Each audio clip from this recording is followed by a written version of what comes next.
The contents of this program may not necessarily represent the views of Ummah Channel. Allahu, Allahu, Allahu, Allah, Allahu, Allahu, Allahu, Allah. نحمده ونصلي على رسوله الكريم اما بعد اعوذ باللہ من الشیطان الرجیم بسم اللہ الرحمن الرحیم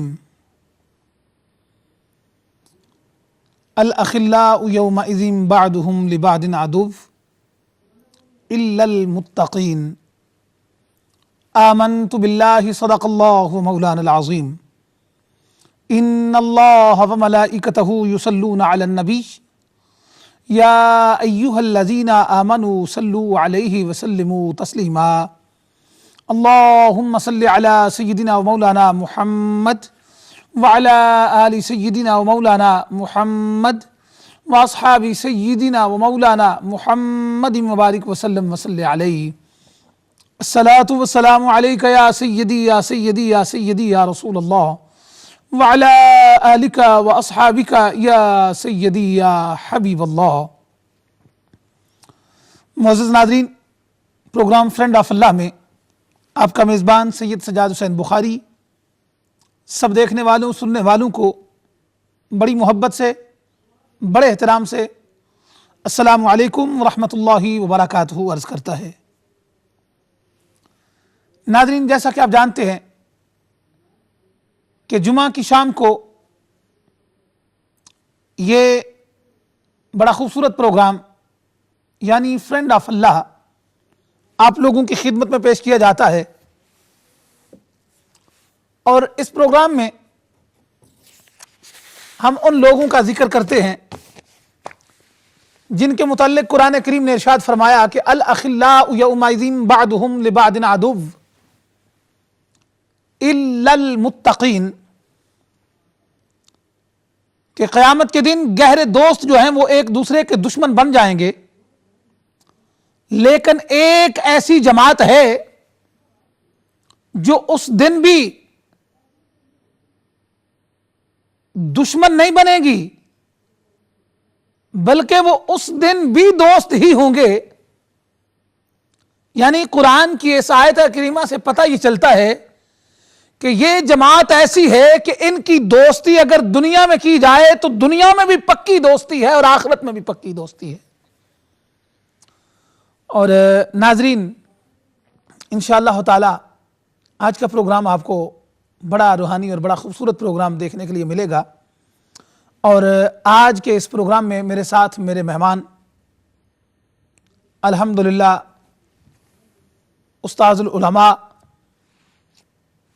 اور بڑے باعمل شخصیت ہیں،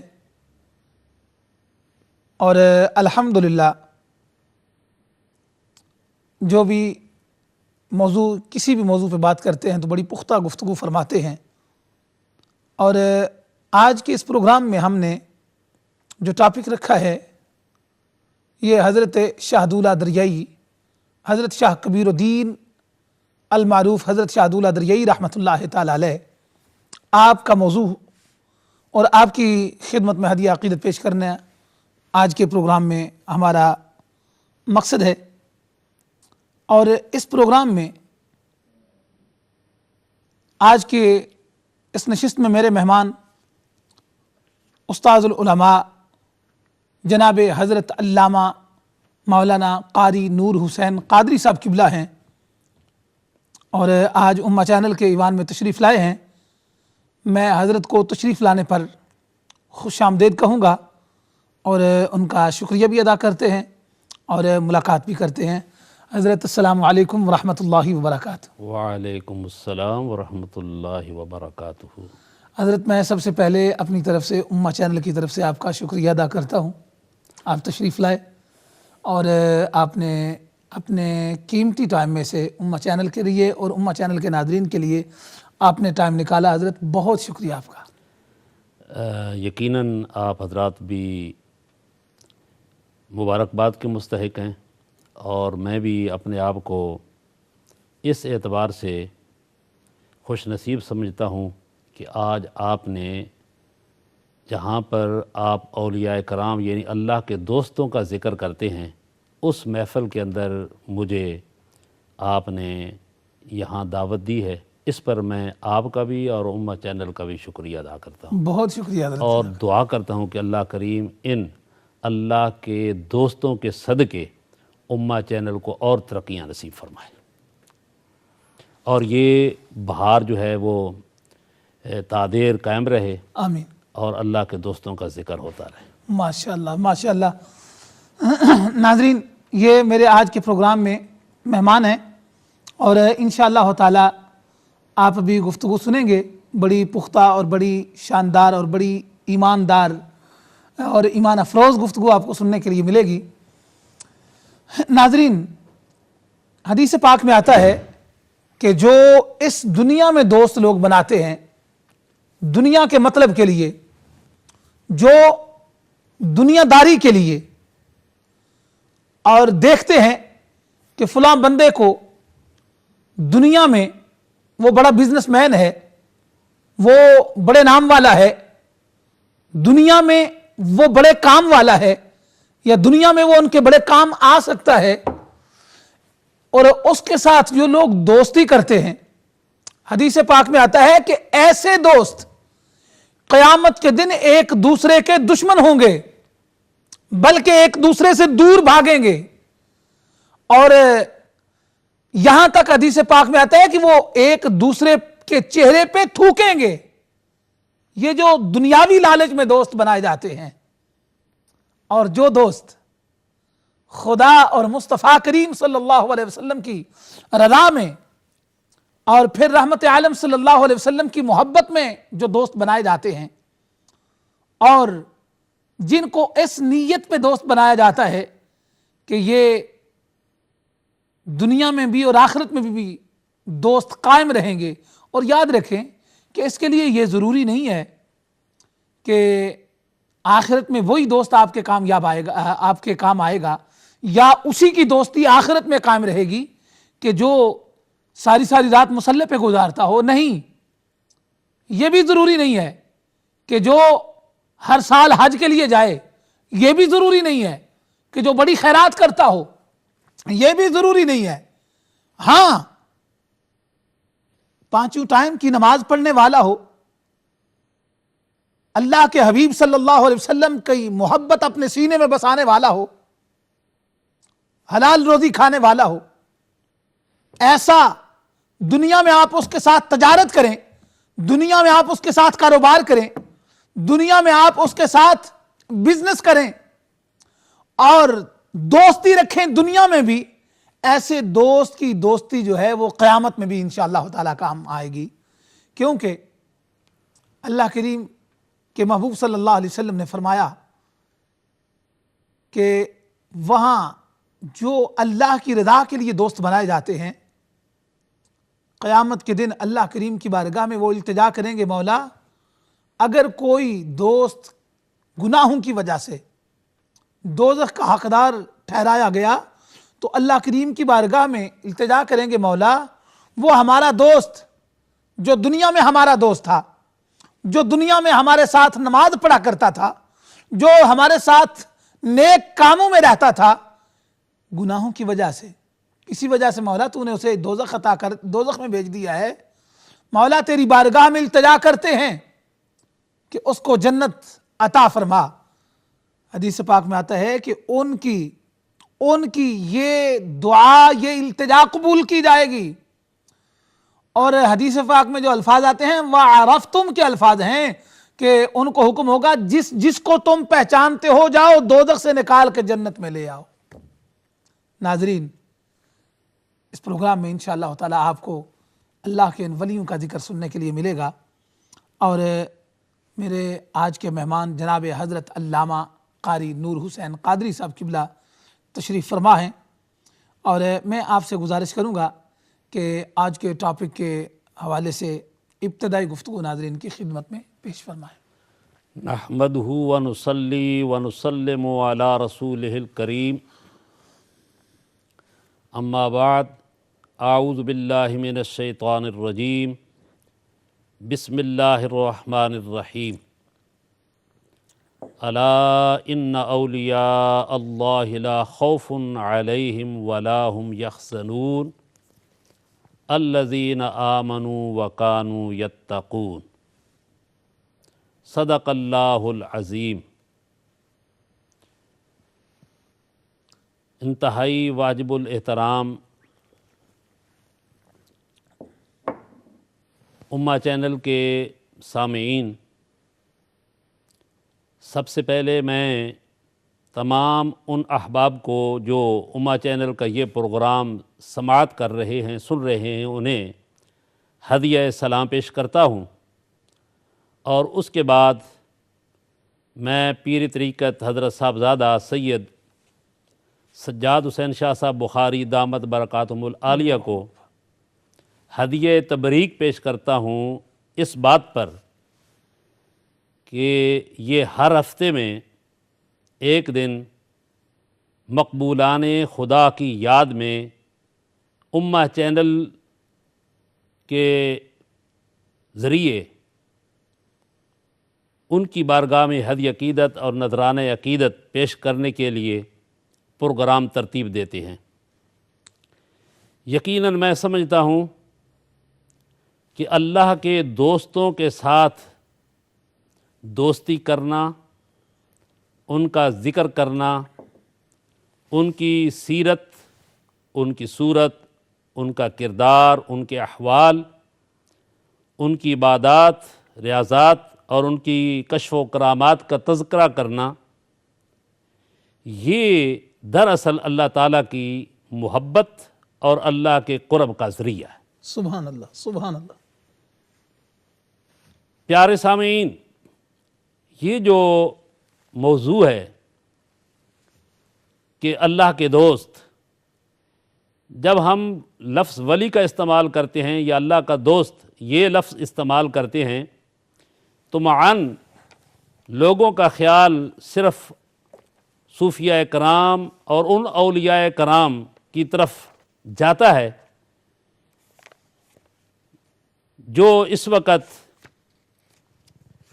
جن کے بارے میں ہمیں نالج ہوتا ہے، علم ہوتا ہے، جو مشائخ کرام ہیں ان کی طرف۔ سبحان اللہ۔ جبکہ یہ موضوع اتنا وسیع ہے کہ یہ ایسا موضوع ہے جس کے اندر حضرات انبیاء کرام بھی شامل ہیں، حضرات صحابہ کرام بھی شامل ہیں، اہل بیت طہار بھی شامل ہیں، ازواج مطہرات بھی شامل ہیں، تابعین اور تبع تابعین بھی شامل ہیں، اور پھر اس کے بعد سلف صالحین اور قیامت تک آنے والے اولیاء کرام جو ہیں وہ بھی شامل ہیں۔ سبحان اللہ، سبحان ہاں، یہ انتخاب ہوتا ہے انتظامیہ کا یا پروگرام چلانے والے کا کہ وہ کسی ایک شخصیت کا نام لے کر، مقصد ہوتا ہے ان کی بارگاہ میں ہدیہ عقیدت، نذرانہ عقیدت اور ایصال ثواب پیش کرنا، تاکہ ہم اللہ کے کسی مقبول بندے کی بارگاہ میں حاضری کا شرف حاصل کر کے ہم ان کی توجہ بھی حاصل کریں اور اپنے مولا کو بھی خوش اور راضی کر لیں۔ پیارے سامعین، بنیادی طور پر یہ بات آپ کو ذہن نشین کر لینی چاہیے کہ اس زمین میں رہنے والے لوگوں کی کئی اقسام ہیں۔ کچھ ایسے ہیں جو اللہ کے احکام کی پابندی کرتے ہیں، اللہ کا کہنا مانتے ہیں، اللہ کا حکم مانتے ہیں، اور اللہ کا حکم مان کر وہ اپنے مولا کو راضی کر لیتے ہیں، اور پھر انعام کے طور پر اللہ کریم ان کو اپنا قرب اور اپنی دوستی جو ہے وہ نصیب فرماتا ہے، جنہیں ہم اپنی زبان میں اولیاء کرام کہتے ہیں۔ واہ، سبحان اللہ۔ قرآن پاک میں اللہ کریم نے اپنے مقبول اور پیارے بندوں کا ذکر کیا ہے، مختلف مقامات پر مختلف انداز کے ساتھ۔ رب تعالیٰ نے اپنے پیاروں کو یاد کیا ہے اور اپنے پیاروں کا ذکر کیا ہے اور اپنے پیاروں کا بیان کیا ہے، ان کی کرامات کا ذکر کیا ہے، ان کی عظمت و شان کا ذکر کیا ہے۔ واہ، جو میں نے خطبے کے دوران آیات کریمہ پڑھی ہیں، ان میں اسی چیز کا تذکرہ ہے اللہ کریم ارشاد فرماتے ہیں الا ان اولیاء اللہ لا خوف علیہم ولا هم یحزنون، سبحان اللہ، سبحان اللہ، خبردار، بے شک جو اللہ کے ولی ہیں انہیں نہ خوف ہے اور نہ غم ہے، یعنی خوف کی بھی نفی ہو رہی ہے اور غم کی بھی نفی ہو رہی ہے۔ سبحان اللہ، جو اللہ کے ولی ہیں، جو اللہ کے دوست ہیں، جو اللہ کے قریبی ہیں، اور ساتھ ہی اللہ کریم نے یہ بات بھی بیان فرما دی کہ ہر دعویٰ کرنے والا دعوے میں سچا نہیں ہو سکتا۔ قرآن پاک نے علامات اور نشانی بیان کر دی، الذین آمنوا وکانوا یتقون، سبحان اللہ، مقبولان خدا کی دو علامات واضح طور پر قرآن پاک میں بیان کی گئی ہیں کہ پہلی علامت یہ ہے کہ وہ صاحب ایمان یعنی صحیح العقیدہ ہوگا، اور دوسری علامت اور نشانی کہ وہ متقی اور پرہیزگار ہوگا۔ اس کا اٹھنا، اس کا بیٹھنا، اس کا سونا، اس کا جاگنا، اس کا کھانا، اس کا پینا، اس کی خلوت، اس کی جلوت، اس کا ہر عمل شریعت کے مطابق اور موافق ہوگا۔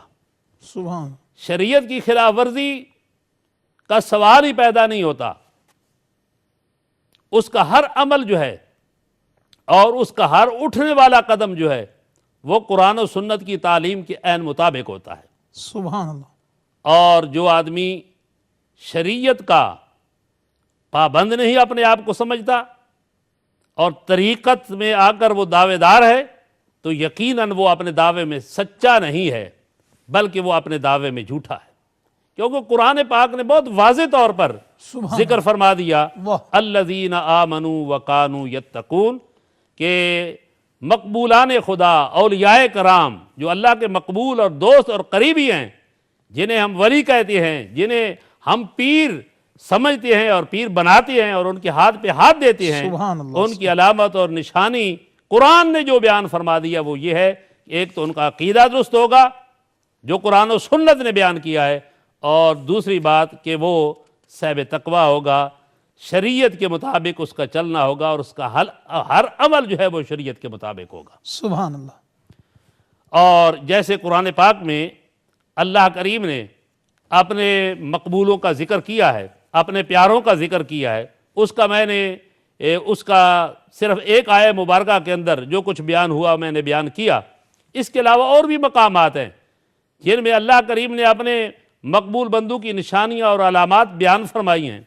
کہیں ان کی استقامت کا ذکر کیا ہے، کہیں ان کی عبادت کا ذکر واہ کیا ہے، واہ، کہیں ان کے رکوع و سجود کا ذکر کیا سبحان ہے، اللہ، سبحان کہیں ان کی تسبیح و تحلیل کا ذکر کیا ہے، واہ، کہیں ان کی استغفار اور ان کے اوراد کا ذکر کیا ہے، سبحان اور اللہ، کہیں اللہ کریم نے ان کی کرامات کا ذکر کیا۔ سبحان اللہ، سبحان اللہ، اور حضور صلی اللہ علیہ وآلہ وبارک وسلم نے بھی اپنی زبان حق ترجمان سے مقبولان خدا کی شان بیان فرمائی، سبحان اللہ، اور ساتھ ہی یہ بھی فرما دیا کہ جو آدمی اللہ کے ولی سے عداوت کرے گا، دشمنی کرے گا، وہ گویا کہ رب تعالیٰ سے اعلان جنگ کر رہا ہے، اللہ سے مقابل ہو رہا ہے، رب تعالیٰ سے لڑ رہا ہے، رب تعالیٰ سے جنگ کر رہا ہے۔ اب اس سے بڑھ کر اور کیا ولی کی عظمت ہو سکتی ہے، اس سے بڑھ کر اور کیا ولی کی شان ہو سکتی ہے واہ واہ واہ، کہ جو بھی آدمی ولی کی ساتھ دشمنی رکھ رہا ہے، عداوت رکھ رہا ہے، اللہ کریم اس کے ساتھ اعلان جنگ فرما رہے ہیں۔ سبحان تو میں سمجھتا ہوں کہ جب قرآن میں بھی ان کی عظمت بیان ہوئی، حدیث مبارکہ میں بھی قبلہ شاہ صاحب ان کی عظمت بیان واہ ہوئی، واہ واہ، تو وہ آدمی میں سمجھتا ہوں کہ وہ بڑا ہی بدبخت ہے اور بدقسمت ہے جو مقبولان خدا کی بارگاہ میں زبان درازی کرتا ہے اور ان کی عظمت و شان کا انکاری ہے۔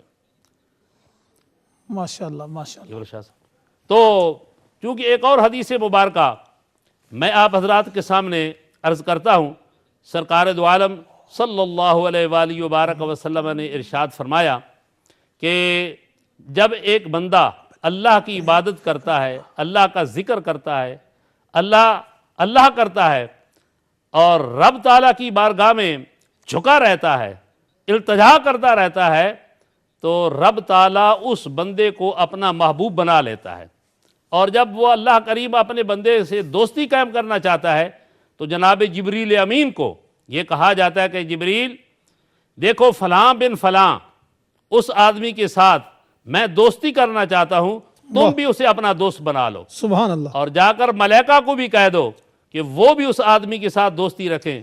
پھر ملائکہ زمین پر تو اترتے ہیں اور وہ ملائکہ زمین پر اعلان کرتے ہیں واہ واہ، کہ فلاں بن فلاں، سبحان اللہ، فلاں نام ہے، فلاں کا بیٹا ہے، فلاں کا رہنے والا ہے، واہ واہ، وہاں پہ مقیم ہے، وہاں کا ساکن ہے، اللہ اس سے محبت کرتا ہے، جبریل امین بھی اس سے محبت کرتے ہیں، ملائکہ بھی اس سے محبت کرتے ہیں، اے دنیا والو تم بھی ان کے ساتھ محبت کرو۔ سبحان اللہ، سبحان اللہ، تو جب یہ اعلان ہوتا ہے تو پھر قدرتی طور پر سَيَجْعَلُ لَهُمُ الرَّحْمَنُ وُدًّا، سبحان اللہ، اللہ کریم لوگوں کے دلوں میں اس اللہ کے مقبول بندے کی محبت ڈال دیتے ہیں۔ سبحان اللہ، یعنی محبت ایسی نہیں ہے کہ کچھ دے کر محبت کروائی جاتی ہے، نہیں، رب تعالیٰ کی طرف سے یہ لوگوں کے دلوں کے اندر محبت پیدا کر دی جاتی ہے، اور لوگ کشاں کشاں اس کے آستانے پہ حاضر ہوتے ہیں اور وہاں ان کی بارگاہ میں حاضر ہو کر ہدیہ عقیدت اور نذرانہ عقیدت پیش کرتے ہیں اور ان سے فیض حاصل کرنے کی التجائیں کرتے ہیں اور کوشش کرتے ہیں۔ سبحان اور نہ صرف جب یہ اعلان ہوتا ہے زمین پر تو صرف انسان ہی نہیں بلکہ جانور بھی ان کے ساتھ محبت کرنی شروع کر دیتے ہیں، واہ، چرند و پرند بھی ان کے ساتھ محبت کرنی شروع کر دیتے ہیں۔ سبحان اللہ، سبحان بے شمار واقعات ایسے موجود ہیں، قرآنی واقعہ تو بالکل سامنے ہمارے سامنے کہ وہ ایک کتا ہے، واہ، اصحاب کہف کے ساتھ محبت کرتا ہے، ان کے پیچھے پیچھے جا رہا ہے، اور جس غار میں وہ داخل ہوئے قبلہ شاہ صاحب، واہ واہ، اسی غار کے دروازے پر کیا بات، وہ دامن پھیلا کر بیٹھ جاتا ہے، بے شک، دامن پھیلا کر بیٹھ جاتا ہے۔ تو کہنے کا مقصد یہ ہے کہ اولیاء کرام کی وہ عظمت ہے کہ جب رب تعالیٰ کی طرف سے منادی ہوتی ہے، اعلان ہوتی ہے، اور ملائکہ رب تعالیٰ کا وہ پیغام جو ہے وہ زمین پر جب بیان کرتے ہیں تو کیا ہوتا ہے کہ دنیا والوں کے دلوں کے اندر خود بخود محبت پیدا ہو جاتی ہے۔ وہاں نہ اعلان کی ضرورت ہوتی ہے، نہ اشتہار کی ضرورت ہوتی ہے، نہ منادی کی ضرورت ہوتی ہے، لوگ بس خود بخود جو ہے ایک کشش ہوتی ہے، ایک کیفیت ہوتی ہے کہ لوگ خود بخود جو ہے وہاں پر دامن پھیلا کر چلے جاتے ہیں اور اللہ کی محبت کا سودا وہاں سے حاصل کرتے ہیں۔ سبحان اللہ، تو جیسا میں نے کہا کہ یہ تو انسان ہے، آئے جانور بھی واہ، محبت کر رہے ہیں، واہ واہ، تو یہ محبت رب تعالیٰ کی طرف سے عطا کردہ ہے۔ بے شک، اور یہاں پر میں یہ عرض کر دوں کہ جانور محبت کرے تو وہ خالی نہ رہے۔ آئے ہائے ہائے، واہ وہ واہ، کتا ہے، واہ، وہ کتا ہے، کتے کے بارے میں آپ جو ہے فقہائے کرام کی کتابیں پڑھ کر دیکھ لیں، کتے کے بارے میں مسئلہ کیا ہے کتا، مگر اس نے محبت کی ہے اللہ کے مقبول بندوں کے ساتھ، بے شک، تو اس کا ذکر قرآن میں آ گیا، سبحان اللہ، اس کا ذکر اب صوفیاء کرام اس کے نام کے وظائف پڑھ رہے ہیں، واہ واہ، ممبر پہ اس کا ذکر ہو رہا ہے، مصلی پہ اس کا ذکر ہو رہا ہے، خطبوں میں ان کا ذکر ہو رہا ہے، تقریروں میں ان کا ذکر ہو رہا ہے، دروس میں ان کا ذکر ہو رہا ہے، ہر جگہ اس کا جو ہے وہ ذکر ہو رہا ہے۔ وجہ کیا ہے؟ وجہ یہ ہے کہ اس کتے نے اللہ کے ولیوں کے ساتھ محبت کی ہے تو اس کا بھی اس کا شعرہ بھی عام ہو اے واہ، گیا سبحان اور اس کی محبت بھی لوگوں کے دلوں میں آ گئی۔ ماشاءاللہ، اور میں ماشاءاللہ، انشاءاللہ بتاؤں گا کہ اس نے محبت کی، اسے ملا کیا، آئے تو جب کتا محبت کرے تو اسے اتنا انعام ملتا ہے، اور اگر کوئی صاحب ایمان کسی اللہ کے مقبول بندے کے ساتھ جو ہے محبت کرے گا تو اللہ کی بارگاہ سے اسے کیا حاصل ہوگا۔ ماشاءاللہ، ماشاءاللہ۔ ناظرین، آپ بہت خوبصورت گفتگو اور بڑی علمی گفتگو سن رہے ہیں جناب حضرت علامہ قاری نور حسین قادری صاحب قبلہ سے، اور ناظرین انشاءاللہ تعالی ابھی تھوڑی دیر کے بعد ہم بریک پہ جائیں گے، اور آپ لوگ جانتے ہیں کہ جس وقت بریک سے ہم واپس آتے ہیں پھر آپ لوگوں کو بھی پروگرام میں شامل ہونے کا پورا ہم موقع دیتے ہیں، اور آپ کے ذہن میں جو بھی سوال ہو آپ لائن پہ آئیں، انشاءاللہ تعالی انشاءاللہ آپ کو قرآن و سنت کی روشنی میں اس کا پورا جواب دیا جائے گا، اور انشاءاللہ تعالی آپ کی رہنمائی بھی کی جائے گی۔ اور ناظرین، چونکہ یہ پروگرام فرینڈ آف اللہ ہے، اللہ کے دوست، یعنی ان کو آپ اگر قرآن کریم کی آیت کریمہ کے حوالے سے دیکھیں تو اولیاء اللہ، قرآن کریم کے الفاظ ہیں نا، اولیاء اللہ لا خوف علیہم ولا ھم یحزنون، تو فرینڈ آف اللہ، اولیاء اللہ۔ تو آج ہم اللہ کریم کے ان بندوں کا ذکر کر رہے ہیں، اور آج شاہدولہ دریائی رحمۃ اللہ تعالی علیہ کے حوالے سے اور ان کی خدمت میں ہدیہ عقیدت ہم پیش کریں گے۔ تو آپ سے گزارش ہے کہ آپ جب بھی لائن پہ آئیں، چونکہ یہ ہمیشہ مجھے کہنا پڑتا ہے کہ اس نیت سے آئیں کہ آپ نے کچھ سیکھنا ہے، اور آپ کی وجہ سے سننے والے لاکھوں لوگ سیکھیں گے۔ جب آپ اس نیت سے سوال کریں گے، جب آپ اس نیت سے لائن پہ آئیں گے، انشاءاللہ تعالی آپ کو ثواب بھی ملے گا، اور آپ لائن پہ آئیں گے آپ کی لائن بھی سیدھی ہو جائے گی، آپ کی لائن بھی انشاءاللہ تعالی سیدھی ہو جائے گی، اور انشاءاللہ اللہ کریم کی ذات آپ کو بھی دعا ہم کرتے ہیں کہ اللہ کریم کی ذات سب کو بارگاہ خداوندی کا قرب عطا فرمائے۔ تو ناظرین، ابھی ہمارے پروگرام میں ایک چھوٹی سی بریک کا ٹائم ہے، بریک کے بعد دوبارہ ملتے ہیں۔ اللہ اللہ اللہ اللہ اللہ اللہ اللہ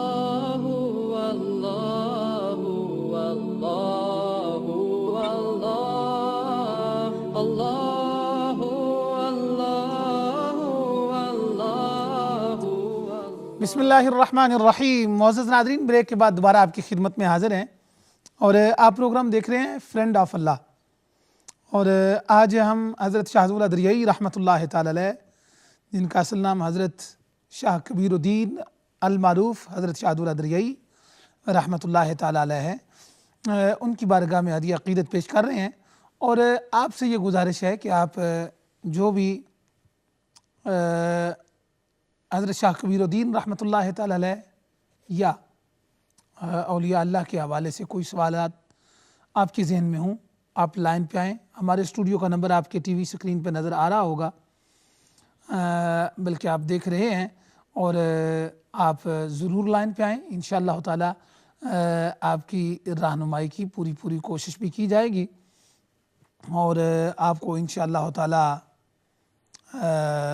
اولیاء اللہ کی حیات مقدسہ کے بارے میں پورا گائیڈ کیا جائے گا۔ اور ناظرین، میں یہ عرض کر رہا تھا کہ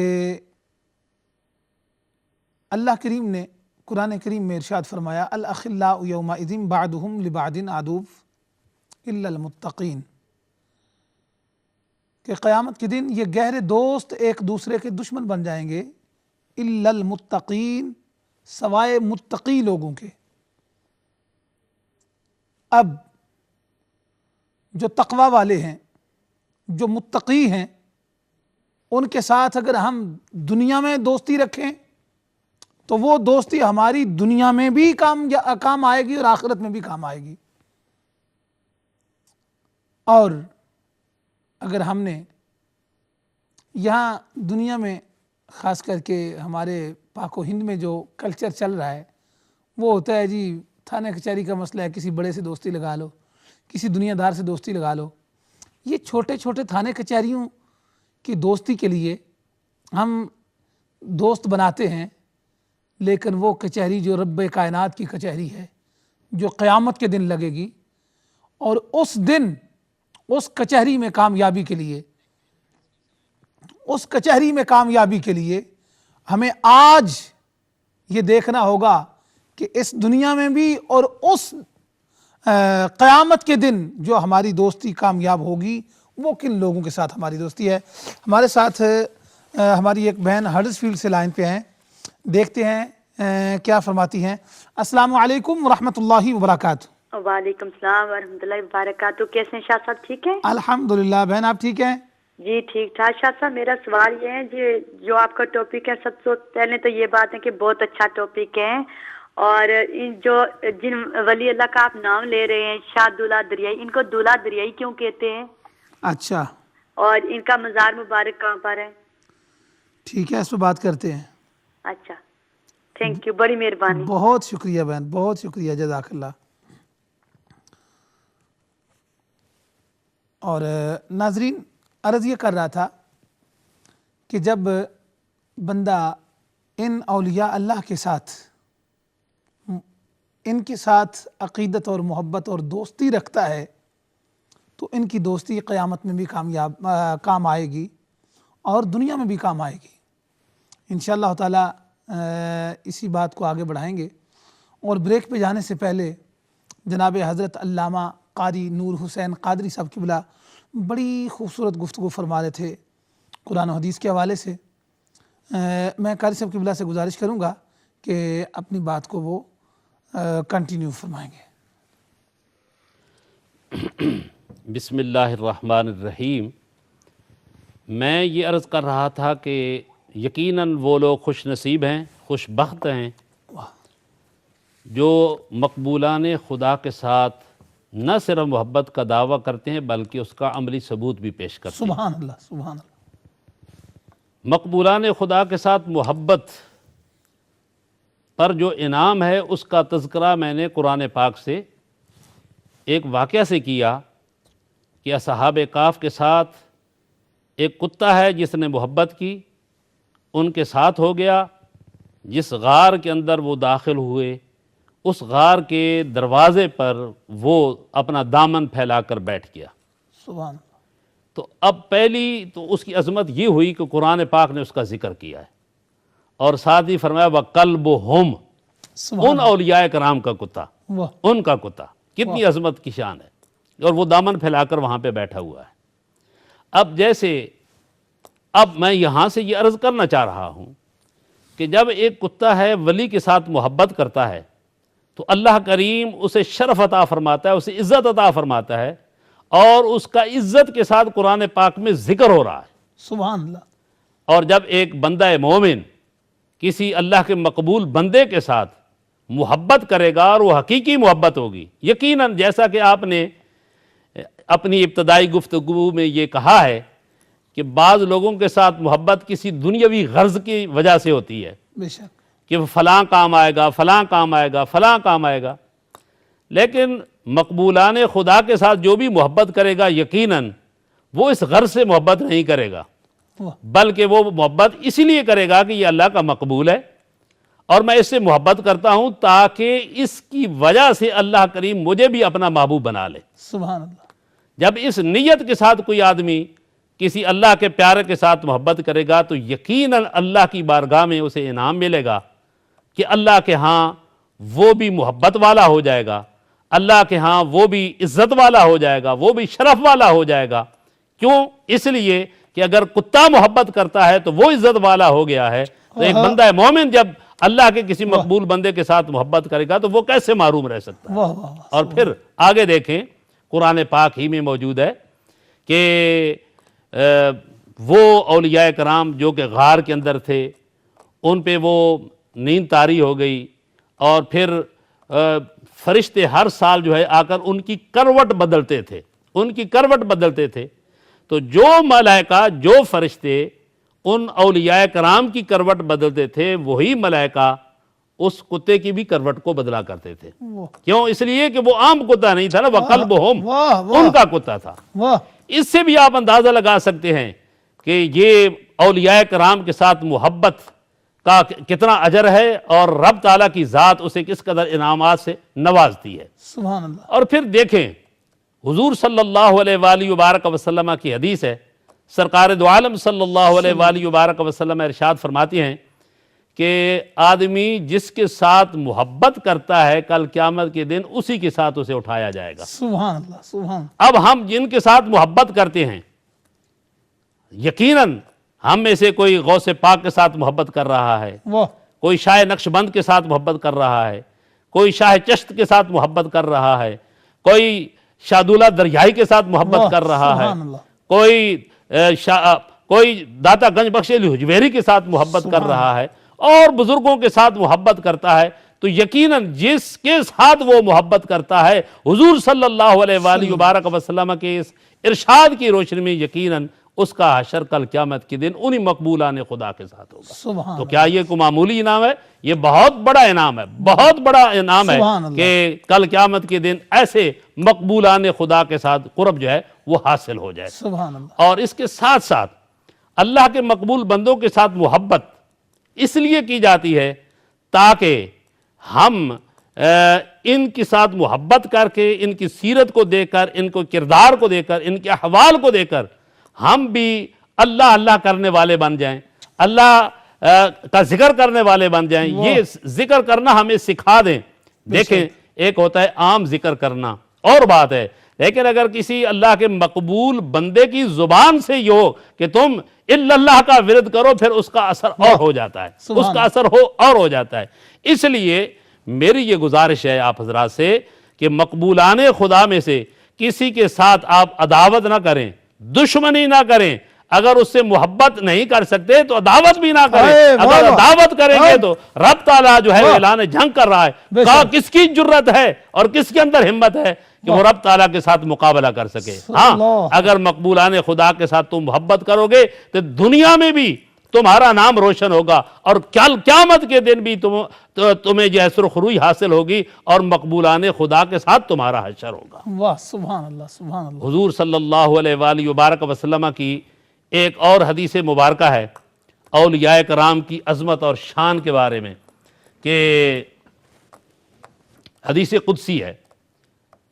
حدیث قدسی وہ ہوتی ہے کہ رب تعالیٰ فرماتا ہے اور حضور صلی اللہ علیہ وآلہ وبارک وسلم اس رب کے فرمان کو، ارشاد کو اپنے الفاظ میں بیان فرماتے ہیں۔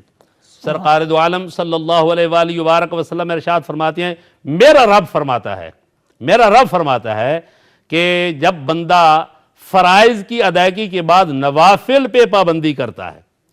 یہاں پر یہ بات بھی قبلہ شاہ صاحب قابل توجہ ہے کہ ہم میں سے بعض احباب ایسے بھی ہوتے ہیں کہ جو نوافل پہ تو زور دیتے ہیں لیکن فرائض کی پرواہ نہیں کرتے، بے شک فرائض سے آنکھیں بند کر لیتے ہیں۔ مثلا میں ایک مثال عرض کرتا ہوں، جو ایام مقدسہ آتے ہیں، شب برات آتی ہے، شب قدر آتی ہے، شب معراج آتی ہے، شب ولادت آتی ہے، تو ہم اکثر جو ہے اس میں نوافل پہ زور دیتے ہیں، جبکہ ہماری بہت ساری نمازیں قضا ہوتی ہیں، بے شک ہماری نمازیں رہ جاتی ہیں۔ تو یہ فرائض جو ہیں یہ تو ادا کرنا لازمی اور ضروری ہے، بالکل، جس سے ہم نے آنکھیں بند کی ہوئی ہیں۔ واہ یہ بھی ہمیں اپنی سوچ میں، اپنی فکر میں تبدیلی لانی چاہیے۔ بے شک سب سے پہلے فرض ہے، جو چیز فرض اللہ اور اللہ کے رسول نے کر دی ہے، پہلی ادائیگی پہلے ادا اسے کرنا ہے، اور اس کے بعد جو ہے وہ نوافل پہ پابندی کرنی ہے۔ تو حضور صلی اللہ علیہ وآلہ وبارک وسلم نے فرمایا کہ میرا رب یہ فرماتا ہے کہ جب بندہ فرائض کی ادائیگی کے بعد نوافل پر پابندی کرتا ہے تو پھر وہ رب تعالیٰ کے قریب ہو جاتا ہے، رب تعالیٰ کے قریب ہو جاتا ہے۔ یعنی کیسے قریب ہو جاتا ہے کہ پھر کیا ہوتا ہے کہ میرا رب فرماتا ہے میں اس کی آنکھیں بن جاتا ہوں جن کے ساتھ وہ دیکھتا ہے، واہ سبحان میں اس کے کان بن جاتا ہوں جن کے ساتھ وہ سنتا ہے، اور پھر میں اس کے پاؤں بن جاتا ہوں جن کے ساتھ وہ چلتا ہے۔ اور یہاں تک کہ سرکار دو عالم صلی اللہ علیہ وآلہ وبارک وسلم ارشاد فرماتے ہیں کہ میرا رب فرماتا ہے جب وہ بندہ مجھ سے سوال کرتا ہے تو میں اس کے سوال کو پورا کرتا ہوں۔ سبحان اللہ۔ حضرت قاری صاحب قبلہ آپ کی بہت خوبصورت گفتگو جاری ہے، لیکن ہمارے ساتھ کالر ہیں، اور یہ کالر بھی الحمدللہ بڑے پیارے ہیں اور بڑی خوبصورت کال فرماتے ہیں، بڑی محبت والے ہیں۔ پرویز صاحب پیٹر برو سے ہمارے ساتھ لائن پہ ہیں۔ السلام علیکم ورحمۃ اللہ وبرکاتہ۔ وعلیکم السلام شاہ صاحب اور قبلہ قاری صاحب کو السلام علیکم۔ وعلیکم السلام ورحمۃ اللہ وبرکاتہ۔ پرویز صاحب کیسے ہیں آپ؟ الحمدللہ سرکار، میرا سوال یہ ہے کہ اصحاب کہف کا جو کتا ہے جی وہ کس شکل میں جنت میں جائے گا؟ کتے کی شکل میں جائے گا یا اس کی شکل جو تبدیل کر کے اس کو جنت میں بھیجا جائے گا؟ ٹھیک۔ دوسرا میرا سوال آپ سے سرکار یہ ہے کہ اگر آدمی جو بے نمازی ہے کیا اس کے حق میں کسی اللہ کے مقبول بندے کی دعا قبول ہوتی ہے یا نہیں ہوتی؟ ٹھیک۔ نبی پاک علیہ الصلوۃ والسلام کا ہمیں فرمان ملتا ہے کہ سرکار نے جبریل سے ایک دفعہ کہا کہ جبریل تو آیا نہیں، تو سرکار کی بارگاہ میں جبریل نے عرض کی یا رسول اللہ آپ کی چارپائی کے نیچے رات کو کتا سویا ہوا تھا اس لیے میں نہیں آیا۔ اور علماء بیان کرتے ہیں کہ جہاں کتا ہو وہاں اللہ کی رحمت کا فرشتہ نہیں آتا۔ سرکار نے صحابہ کو کہا کہ اپنی لکڑیاں اٹھاؤ، ڈانگا چکو، جنہیں کتے مدینے جانے سارے نو باہر کڈو۔ اور کیا کوئی آدمی یہ کہے کہ میں غوث پاک کا کتا ہوں یا میں مدینے کا کتا ہوں تو کیا یہ کہنا جائز ہے؟ سرکار کے عمل سے تو یہ ہمیں ثابت حوالہ ملتا ہے کہ سرکار نے مدینے سے سب کتوں کو باہر نکال دیا تھا۔ ٹھیک۔ اور جب ہم یہ کہتے ہیں تو ہم پہ تو اعتراض ہوتا ہے کہ جی یہ کہتے ہیں یہ غوث پاک کے کتے ہیں، یہ مدینے کے کتے ہیں، کتا تو نجس ہے۔ علامہ وحید الزمان صاحب جو غیر مقلدین کے بہت بڑے عالم دین ہیں، ان کی کتاب ہے نزل الابرار، ٹھیک، اس کے اندر وہ فرماتے ہیں کہ اگر کوئی بندہ کتا چک کے نماز پڑھے اس کی نماز فاسد نہیں ہوتی۔ اور آخری میرا سوال یہ ہے کہ جیسے کہ قاری صاحب فرما کس کتاب میں لکھا انہوں نے؟ نزل الابرار کے اندر شاہ صاحب حوالہ نہ ہو جو چور کی سزا وہ میری حوالہ دکھانا میرا کام، اگر کسی نے دیکھنا ہے وہ علامہ وحید الزمان صاحب فرماتے ہیں کوئی بندہ کتا چک کے نماز پڑھے اس کی نماز فاسد نہیں ہوتی۔ دہلی علیہ شاہ صاحب فرماتے ہیں دوران نماز نبی کا خیال آ جائے تو نماز ٹوٹ جاتی ہے۔ آخری میرا سوال یہ ہے کہ جیسا کہ قاری صاحب فرما رہے تھے قرآن مجید کی آیت ہے فَإِنَّ اللَّهَ هُوَ مَوْلَاهُ وَجِبْرِيلُ وَصَالِحُ الْمُؤْمِنِينَ، اگر قبلہ قاری صاحب اس پہ گفتگو فرما دے تو بڑی مہربانی ہوگی۔ السلام علیکم۔ بہت شکریہ پرویز صاحب، بڑے خوبصورت آپ کے سوال، اور الحمدللہ یہ ہمیشہ سوالات بھی ایسے کرتے ہیں جس سے بندے کے مسلک کو الحمدللہ تقویت ملتی ہے۔ اللہ کریم انہیں خوش رکھے، نوجوان ہیں، کل ملنے کے لیے آئے ہوئے بھی تھے، ماشاءاللہ، اور یہ جناب کی تربیت کا اثر ہے نا۔ اللہ اکبر، ان کو ماشاءاللہ ان کے بزرگوں نے بڑی اچھی ان کی تربیت کی ہوئی ہے۔ بڑی اچھی بات۔ اور قاری صاحب قبلہ یہ پرویز صاحب کے سوالات کی طرف بھی آتے ہیں، آپ کی گفتگو بھی بڑی خوبصورت جاری ہے الحمدللہ، لیکن ساتھ ساتھ سوالات بھی جی ان کے جوابات بھی ہم عرض کریں گے۔ وہ بہن نے پہلے ہڈرسفیلڈ سے سوال کیا تھا، اس پہ ہم بعد میں آئیں گے، لیکن یہ پہلے جو ہے نا ان نے ایک سوال یہ کیا ہے کہ اصحاب کہف کا کتا کس شکل میں جنت میں جائے گا؟ اصل میں جو کتابوں کے اندر مختلف قسم کی اقوال موجود ہیں، یہاں میں سمجھتا ہوں کہ کسی پختہ کوئی حوالہ ایسا نہیں ہے کہ جس کے بارے میں یہ کہا جائے کہ اس میں لکھا ہوا ہے کہ کتا جنت میں جائے گا، چونکہ جتنی بھی اللہ کی مخلوق ہے وہ تو ساری مٹی ہو جائے گی۔ ٹھیک، جنت میں صاحب ایمان انسان جائیں گے، اور جنت میں تو انسانوں کے علاوہ اور کوئی بھی نہیں جائے گا، لہذا اس کے بارے میں جتنے بھی اقوال ہیں، بعض کا قول یہ ہے کہ کسی اس ولی کہ جس سے غلطی ہو گئی تھی اس کے جسم میں سے ڈال کر اس کی روح کو ڈال کر جنت میں جائے گا، یہ حقیقت نہیں ہے۔ کسی پختہ حوالے سے یہ بات نہیں ملتی کہ کتا جو ہے یا کوئی اور جانور بھی جنت میں جائے گا، لہذا یہ تصور نہیں کرنا چاہیے کہ جب کوئی پختہ دلیل نہیں ہے قرآن و سنت سے تو یہ تصور نہیں کرنا چاہیے۔ جو میں نے بات بیان کی ہے وہ یہی ہے کہ ایک جانور جو کتا ہے اس نے محبت کی ہے تو اسے اتنا اجر مل گیا کہ اس کا ذکر قرآن میں آ گیا، اور اس کا ذکر اچھے الفاظ کے ساتھ ہوا، اور اس کا ذکر جو ہے شاندار الفاظ کے ساتھ ہوا، اور اس کی خدمت جو ہے وہ کی گئی ہے، اور اولیاء کرام کے تذکرے کے ساتھ اس کا بھی ذکر ہوا۔ اس سے آگے بڑھ کر جو ہے نہ میں نے بیان کیا ہے اور نہ میں نے کوئی پختہ حوالہ دیکھا ہے، نہ کسی صاحب علم آدمی سے سنا ہے۔ ہاں اقوال ایسے موجود ہیں، وہ کہتے ہیں کہ وہ ایسے چلا جائے گا، کوئی کہتے ہیں کہ کسی ولی کے جسم کے اندر اس کی روح کو ڈال جائے گا اور وہ ایسے جائے گا، لیکن یہ سارے اقوال ہیں، کسی پختہ دلیل یہاں ہمیں نہیں ملتی۔ لہذا یہ نظریہ رکھنا چاہیے کہ جنت میں صرف انسان اور صاحب ایمان جائیں گے، اس کے علاوہ اور کوئی نہیں جنت میں جائے گا۔ اور حضرت دوسرا ان کا یہ سوال تھا کہ کیا بے نماز کے حق میں ولی اللہ کی دعا قبول ہوتی ہے؟ دیکھیں دعا اب جو ہے وہ ولی اللہ کی دعا جو ہے نا، اگر ولی اللہ یہ دعا کرے کہ یا اللہ اس کو نمازی بنا دے، ہیں جی، یعنی کہ یہ دعا جو بھی کوئی مجبوری ہے، کوئی بیماری ہے، کوئی کمزوری ہے، اسی کی دعا انہوں نے کرنی ہے، بے شک، تو دعا جو ہوتی ہے نا وہ تو دعا ہے ولی کی، بے شک، وہ تو مقبول ہے۔ اور اگر وہ دعا کر رہا ہے کسی کے بارے میں، چاہے وہ کتنا بھی گناہ گار ہے، تو اس کے گناہوں کی وجہ سے ولی کی دعا جو ہے وہ نامنظور ہونا یہ کوئی سمجھنے والی بات نہیں ہے، بلکہ ولی اللہ جب دعا کرے گا کہ یا اللہ یہ جو بد عمل ہے، یہ جو بے نمازی ہے، یا اس سے حقوق اللہ رہ رہے ہیں، حقوق العباد کی سے حقوق العباد پورے نہیں کر رہا، مولا کریم اسے صاحب کردار بنا دے. صاحب ایمان تو نے بنایا ہے، صاحب کردار بھی بنا دے اور اس پہ نیک بھی بنا دے، صالح بھی بنا دے. تو میں سمجھتا ہوں کہ ولی کی دعا جو ہے وہ یقیناً جب اللہ کے ہاں منظور ہوگا تو وہ قبول ہوگی. حضرت قاسم قبلہ میں آپ کے پاس واپس آتا ہوں. ہمارے ساتھ محمد خلیل صاحب ہیں بروم گرو سے. السلام علیکم ورحمۃ اللہ وبرکاتہ. وعلیکم السلام. شاہ صاحب کی حالت ہے؟ الحمدللہ. خلیل صاحب آپ ٹھیک ہیں؟ بس یہ ہے شاہ صاحب کا بھی دعا ہے. ماشاء اللہ ماشاء اللہ. صاحب ایک کوشچن پوچھنی سی اس ٹاپک تسی کرتے ہوئے فرینڈز آف اللہ. جی جی میں ایک کوشچن پوچھنی سی، میں کنفیوز ہاں تھوڑا جا. جی فرماؤ. کوئی جڑے بندے نہ جاندے مرشد ڈھونڈن واسطے بھی ساری کامیابی ہو جائے، تو کوئی بندے نہ بلائی جاندے مرشد بلا لیندا انہاں نوں. انہاں دی ڈفرنٹ کی ہے، تسی بتا سکتے ہو پلیز؟ یعنی کچھ لوگ جو ہیں وہ مرشد کی تلاش میں نکلتے ہیں، کچھ لوگوں کو کوئی بندے ہیں جڑے آٹومیٹکلی بلا لیندے انہاں نوں مرشد بلا لیندا ہے. جی میں ایک کوسچن پوچھنی سی شاہ صاحب تہاڈے کولوں. ٹھیک، اس پہ بات کرتے ہیں.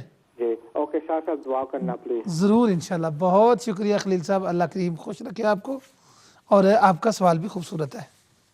جزاک اللہ.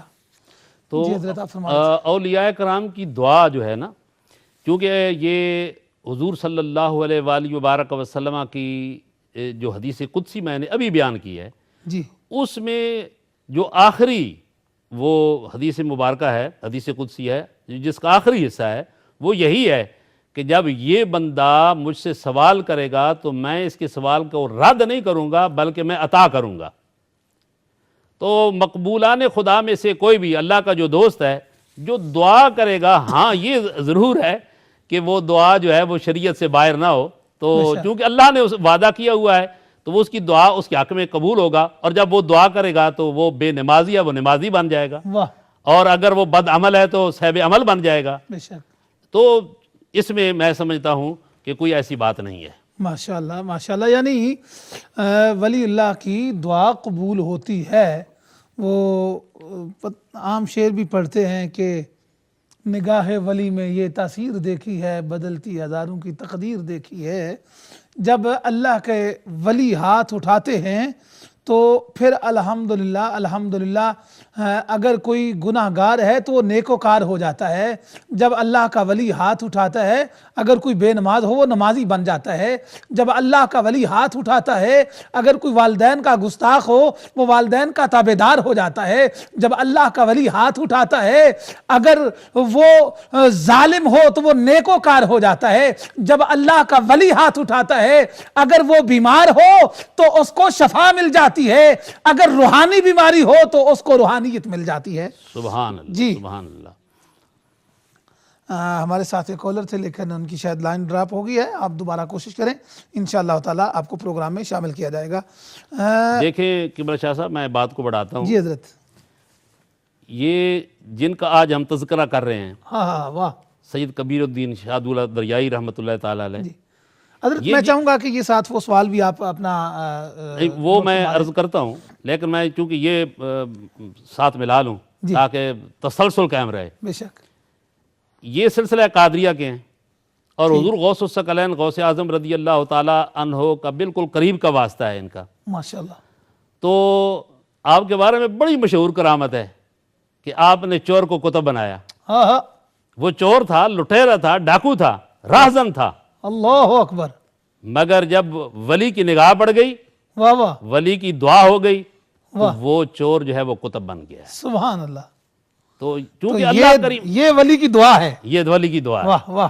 تو اس لیے ولی کی دعا جو ہے وہ اللہ کریم نے چونکہ وعدہ کیا ہوا ہے کہ جب میرا بندہ مجھ سے سوال کرے گا میں عطا کروں گا، تو یقیناً جو ہے اللہ کریم اپنے مقبولان خدا کے اٹھے ہوئے ہاتھوں کو جو ہے وہ شرف بخشتا ہے. سبحان اللہ سبحان اللہ.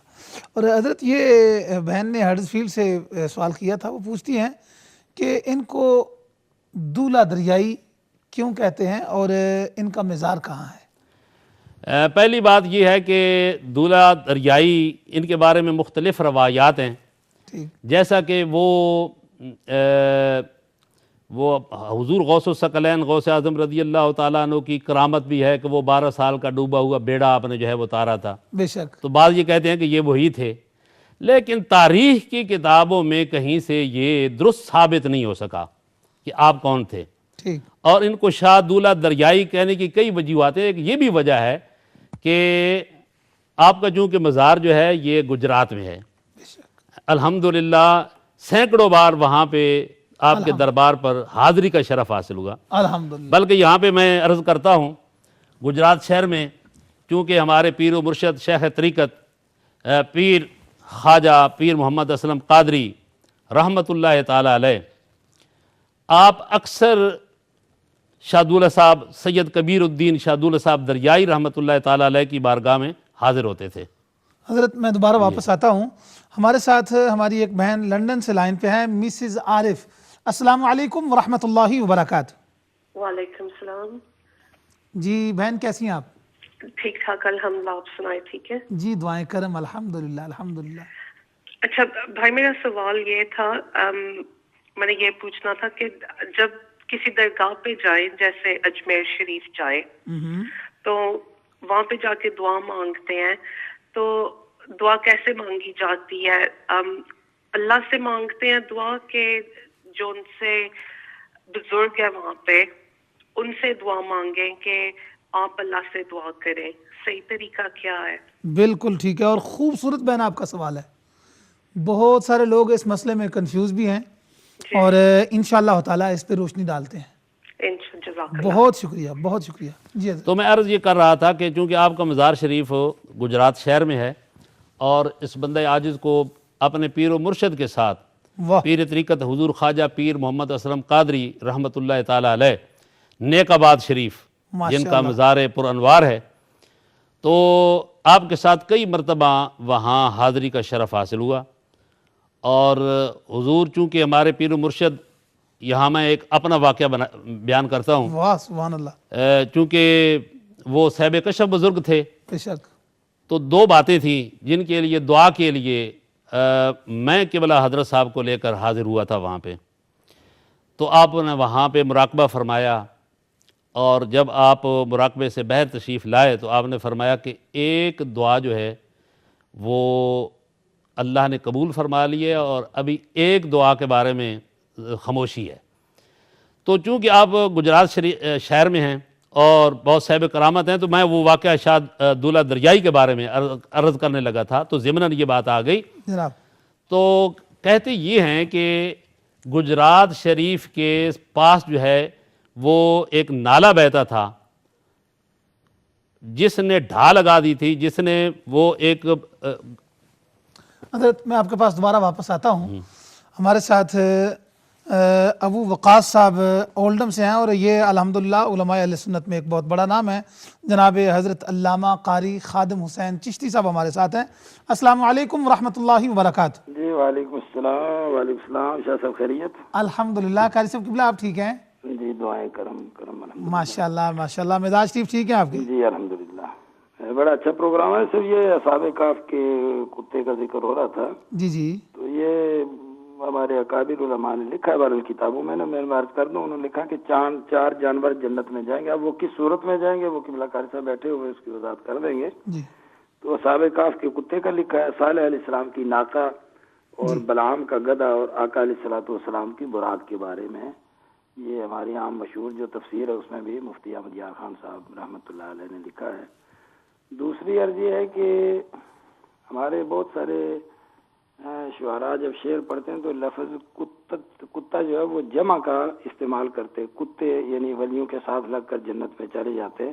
جی، تو یہ چونکہ مخصوص طور پر اصحاب کہف کے کتے کا ہی ذکر بے ہے، شک بے شک، لہذا شعر پڑھتے ہوئے بھی اس بات کو مد نظر رکھنا چاہیے بالکل صحیح، کہ جمع کا صیغہ استعمال نہ ہو۔ بے شک، تو اس میں لفظ چونکہ مخصوص اس کا ذکر ہے تو اسی کے بارے میں بات ہونی چاہیے۔ بے اب وہ شک، جنت میں کس شکل میں جائیں گے اس پر میں نہیں، صرف یہ میں نے عرض کیا ہے کہ قبلہ قاری صاحب فرما رہے تھے، تو مفتی صاحب قبلہ نے لکھا ہے کہ 4 جانور، جیسے میں نے عرض کر دیا۔ دوسرا یہ ایک ساتھی فرما رہے تھے پرویز صاحب، بڑی اچھی کال انہوں نے بڑے اچھے انداز سے بات کی ہے، جی جی، تو آپ نے خیر وضاحت کر دی ہے۔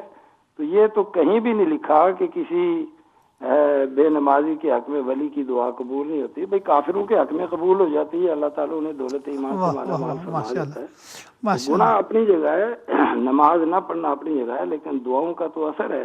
بے شک دعائیں تو گناہگار سے گناہگار بھی اس کے حق میں بھی قبول ہوتے ہیں. بڑے بڑے ایسے دنیا میں لوگ واقعات ہیں, دعا رد القضاء, بے شک دعائیں تو تقدیر بدل دیتی ہیں. بہرحال میں نے صرف سلام عرض کرنے کے لیے فون کیا. جزاک اللہ حضرت, بہت شکریہ آپ کا, بہت شکریہ, بہت مہربانی. اور الحمدللہ قاری صاحب قبلہ نے وہ ہمارے جو کالر پرویز صاحب ہیں ان کی حوصلہ افزائی بھی فرمائی ہے.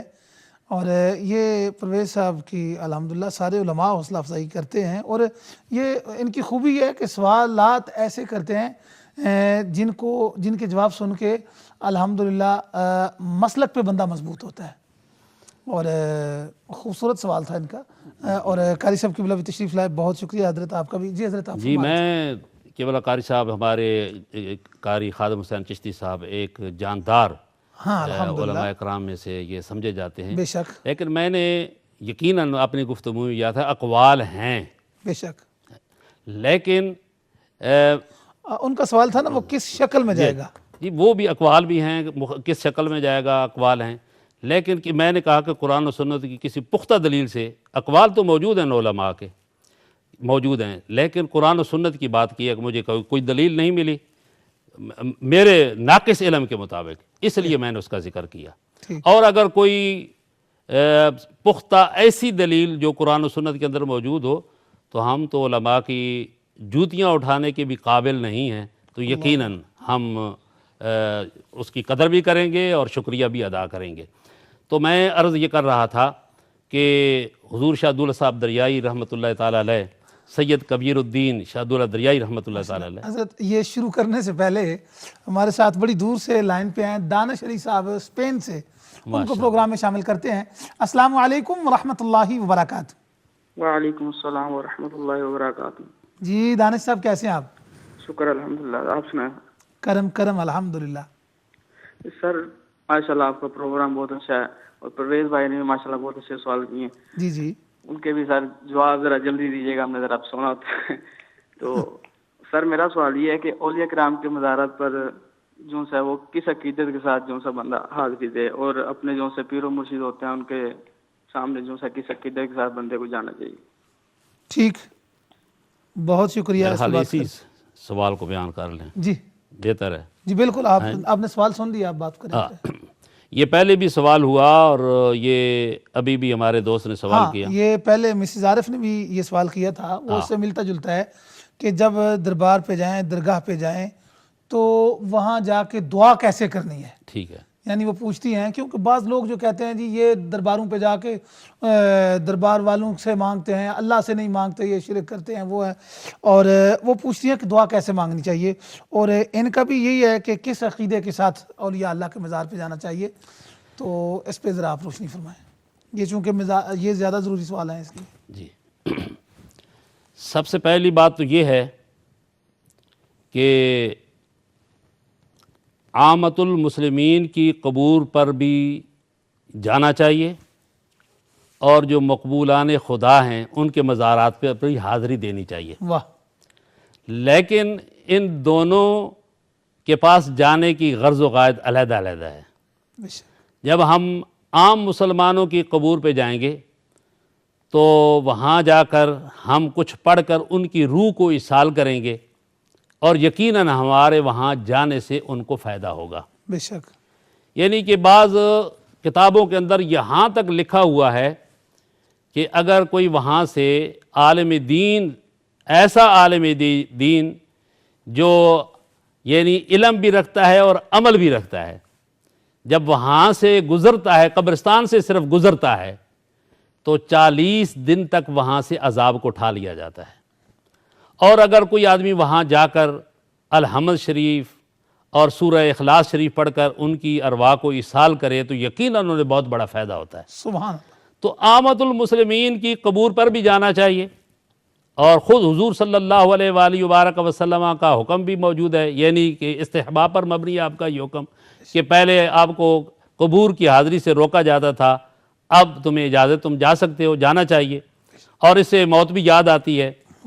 لیکن مقبولان خدا کی جب مزار پہ یا ان کی قبور پہ حاضری ہو تو وہاں جانا اس لیے ہے تاکہ ہمیں ان سے فیض حاصل ہو، تاکہ ان سے برکت ہمیں حاصل ہو، اور ہم وہاں جائیں گے تو رب تعالیٰ اس لیے خوش ہوگا کہ میں ایک اللہ کے دوست اور اللہ کے محبوب کی قبر پہ حاضر ہوا ہوں. یعنی اللہ کو بھی خوش کرنا ہے اور اس بزرگ سے فیض حاصل کرنے کے لیے اور برکت حاصل کرنے کے لیے وہاں پہ حاضری دینی چاہیے. اب حاضری کا طریقہ جو اعلی حضرت عظیم البرکت مجدد دین و ملت الشاہ احمد رضا خان فاضل بریلوی رحمۃ اللہ تعالی علیہ نے بیان فرمایا ہے، قال ہے اب بات فرمائیں. آپ نے جو ارشاد فرمایا ہے کہ جب ایک آدمی وہاں کسی بزرگ کے مزار پر جائے، چونکہ اکثر ہمارے احباب سے بھی غلطیاں ہوتی ہیں، وہاں جا کر جو کچھ کرتے ہیں وہ نہیں کرنا چاہیے، غلطیاں ہوتی ہیں وہاں پہ. اس لیے اعلیٰ حضرت عظیم البرکت مجدد دین و ملت فاضل بریلوی رحمۃ اللہ تعالی علیہ نے اولیاء کرام کے مزار پر حاضری کا جو طریقہ آپ نے بیان کیا ہے وہ میں آپ سے عرض کرتا ہوں. آپ فرماتے ہیں کہ 3 قدم پیچھے قبر سے ہٹ کر کھڑا ہو جائے اور وہاں کھڑے ہو کر جو ہے وہ فاتحہ شریف پڑھے. فاتحہ شریف پڑھنے کے بعد دعا کرے، ان کی روح کو ایصال ثواب کرے، اور ان کے توسل سے جتنے بھی فوت شدگان ہیں ان کی ارواح کو ایصال کرے. اور اس کے بعد بزرگان دین سے دعا کرنے کے 2 طریقے انہوں نے بیان فرمائے ہیں. ایک طریقہ تو یہ ہے کہ یا اللہ میری یہ پریشانی ہے، تو اس اپنے مقبول بندے کے صدقے میری اس پریشانی کو دور فرما. سبحان اللہ. ایک طریقہ تو یہ ہے. اور دوسرا طریقہ یہ ہے کہ اس صاحب مزار کی طرف اشارہ کر کے کہے کہ اے اللہ کے پیارے بندے، تو اللہ کا پیارا ہے، تو اللہ کا لاڈلا ہے، اللہ کریم تیری دعا کو قبول فرماتا ہے، لہٰذا تو اللہ کی بارگاہ میں سفارش کرتا کہ اللہ کریم میری پریشانی کو دور فرما دے. حضرت بہت خوبصورت گفتگو جاری ہے، میں اسی پہ واپس آؤں گا. ہمارے ساتھ انور پیر زادہ صاحب لندن سے لائن پہ ہیں. السلام علیکم ورحمۃ اللہ وبرکاتہ. جی السلام علیکم صاحب. یہ پروگرام ماشاءاللہ کافی اچھا جا رہا ہے الحمدللہ. اور یہ میں ذرا معلوم کرنا چاہتا ہوں کہ شاہ صاحب جو ہیں دولے ان کا مزار شریف کہاں پر ہے؟ جی یہ ابھی قاری صاحب نے فرمایا ہے کہ یہ گجرات شریف میں گجرات میں ان کا مزار ہے الحمدللہ. گجرات پنجاب کا گجرات؟ جی گجرات پنجاب کا، پاکستانی گجرات. جی جی اچھا جی، بہت بہت شکریہ. ٹھیک ہے جی، بہت شکریہ، جزاک اللہ. جی حضرت. تو یہ یعنی کہ وہاں پہ ایک تو جانا کس نیت کے ساتھ ہے، کس مقصد کے لیے ہے. بالکل. اب وہ حضرات اگر یہ دیکھیں علماء اہل سنت نے تو یہ طریقہ بتایا. جو حضرات لوگوں کو روکتے ہیں کہ وہاں پہ نہیں جانا چاہیے، وہ کیوں روکتے ہیں، اس کی وجہ کیا ہے؟ صرف اولیاء کرام کے ساتھ ایک جو ان کے دل کے اندر دشمنی موجود ہے، عداوت موجود ہے، اس وجہ سے وہ مختلف بہانے بنا کر اگر مثلا کہتے ہیں کہ وہاں پہ کچھ غلطیاں ہوتی ہیں، تو دیکھیں اگر مسجد کے اندر کوئی آدمی کوڑا کرکٹ ڈال دیتا ہے تو کیا ہم لوگوں کو یہ کہیں گے کہ تم مسجد کے اندر نہ جاؤ؟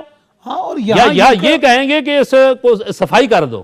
بے شک. تو چاہیے یہ تھا کہ جس آدمی نے مسجد کے اندر دیکھا کوڑا کرکٹ موجود ہے، وہاں پہ گندگی اور غلاظت موجود ہے، تو وہ خود صفائی کرے یا لوگوں کو کہے یہ اللہ کا گھر ہے اس کو صفائی کرو، لیکن وہاں لوگوں سے روکا نہیں جائے گا.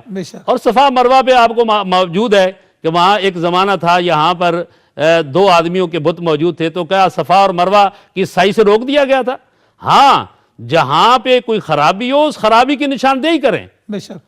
خرابی کی نشاندہی کرنے کے بعد لوگوں کو کہے کہ یہ بھائی غلط کام ہے، یہ نہیں کرنا. ہاں، تم اولیاء کرام کی مزار پہ جا کر تم ان کی روح کو ایصال ثواب کرو، ان سے اکتساب فیض کرو، ان سے برکت حاصل کرو، اور اللہ کی بارگاہ میں دعا کرو کہ اللہ کریم ان کے وسیلے سے تمہاری مشکل کو آسان فرما دیں، یا ان کی بارگاہ میں تم سوال کرو، وہ تمہاری التجا اور سفارش کریں گے اللہ کے سے، اور اللہ کریم تمہاری مشکل کو آسان فرما دے گا. لہٰذا یہ 2 طریقے ہیں. تمام سامعین اس کو ذہن نشین فرما لیں. جب کہیں بھی کسی مقبول بندے کی بارگاہ میں حاضری کا موقع ملے، اور ضرور جو ہے وہ یہ شرف حاصل کرنا چاہیے اور اس طریقے کے ساتھ وہاں پہ حاضری دینی چاہیے. سورۃ فاتحہ شریف پڑھنی چاہیے، اخلاص شریف پڑھنی چاہیے، درود شریف پڑھ کر پہلے ایصال ثواب کرنا چاہیے، اور اس کے بعد جو ہے پھر دعا جو مقصد ہے وہ مقصد بیان کرنا چاہیے، اور اس کا طریقہ وہی ہے جو میں نے بیان کر دیا۔ ماشاءاللہ ماشاءاللہ۔ ناظرین بہت خوبصورت گفتگو جاری ہے اور بڑا خوبصورت پروگرام آپ دیکھ رہے ہیں۔ ہمارے ساتھ شمیم صاحب لوٹن سے لائن پہ ہیں۔ السلام علیکم ورحمۃ اللہ وبرکاتہ۔ وعلیکم السلام۔ او ہماری بہن ہے شمیم بہن۔ جی جی ہمیں آپ سے ایک پوچھنا ہے سوال کہ جو لوگ کتا پالتے ہیں اس کو ہاتھ لگاتے ہیں، اس سے نماز وغیرہ ہو سکتی ہے یا نہیں؟ ٹھیک ہے، اس پہ بات کرتے ہیں۔ یہ ویسے تو تھوڑا سا ٹاپک سے ہٹ گیا، لیکن انشاءاللہ اس پہ بات کریں گے چونکہ اصحاب کہف کے کتے کا ذکر جاری ہے اور اس لیے ہم بات اس پہ بھی کریں گے۔ بہت شکریہ بہن، جزاک اللہ۔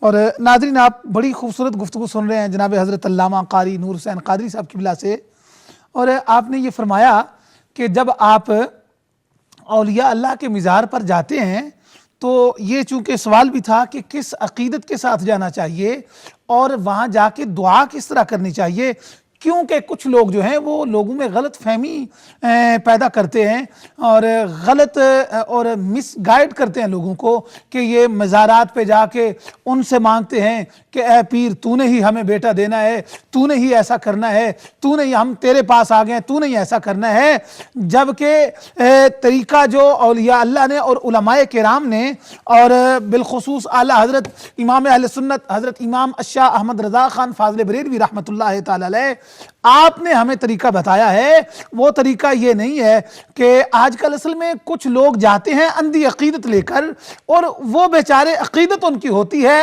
علم ان کے پاس نہیں ہوتا اور ان کو یہ نہیں پتا ہوتا کہ کس طرح ہم نے کرنا ہے۔ اگر کوئی بندہ وہاں جا کے کسی مزار پہ جا کے یہ کہے کہ اے پیر میں تیرے پاس آ گیا ہوں، تو نے مجھے بیٹا دینا ہے، تو نے مجھے بچہ دینا ہے، تو نے اولاد دینی ہے، تو اس میں وہ صاحب مزار کا تو قصور نہیں ہے، اس میں تو جہالت اس کی ہے جو سوال کر رہا ہے، جو اس طرح پکار رہا ہے۔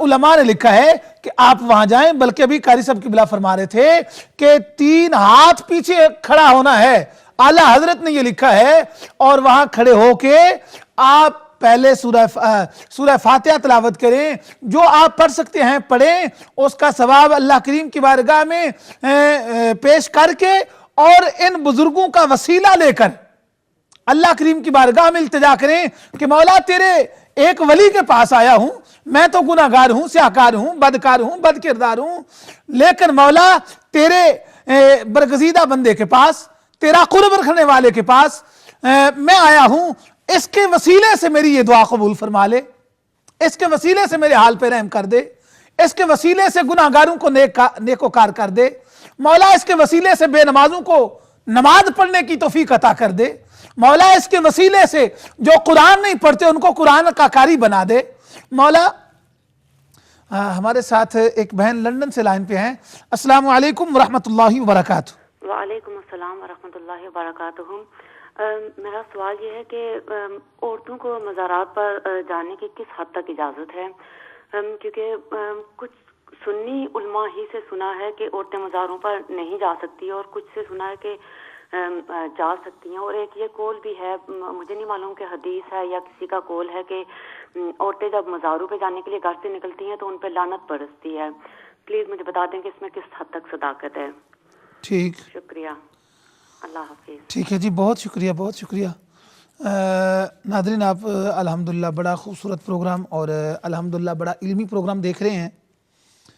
حضرت قاری صاحب قبلہ آپ گفتگو فرما رہے تھے دعا کے حوالے سے، مناجات کے حوالے سے کہ کس طرح جا کے مزار پر دعا کرنی چاہیے، اور یہ دانش علی صاحب کا یہ سوال تھا کہ یہ بھی اس میں آ گیا کہ کس عقیدت سے جانا چاہیے، اور وہ کہہ رہے ہیں کہ مرشد کے پاس جب جائیں تو اس وقت بندے کو کس عقیدت کے ساتھ جانا چاہیے، یہ بھی اس میں آ جاتا ہے، لیکن میں چاہوں گا تھوڑی سی اس پہ روشنی اور فرمائیں۔ میرے خیال میں وہ جو مجھے سمجھ آئی ہے ان کی بات سے، وہ یہ کہہ رہے تھے کہ ایک ہوتا ہے کہ آدمی خود جائے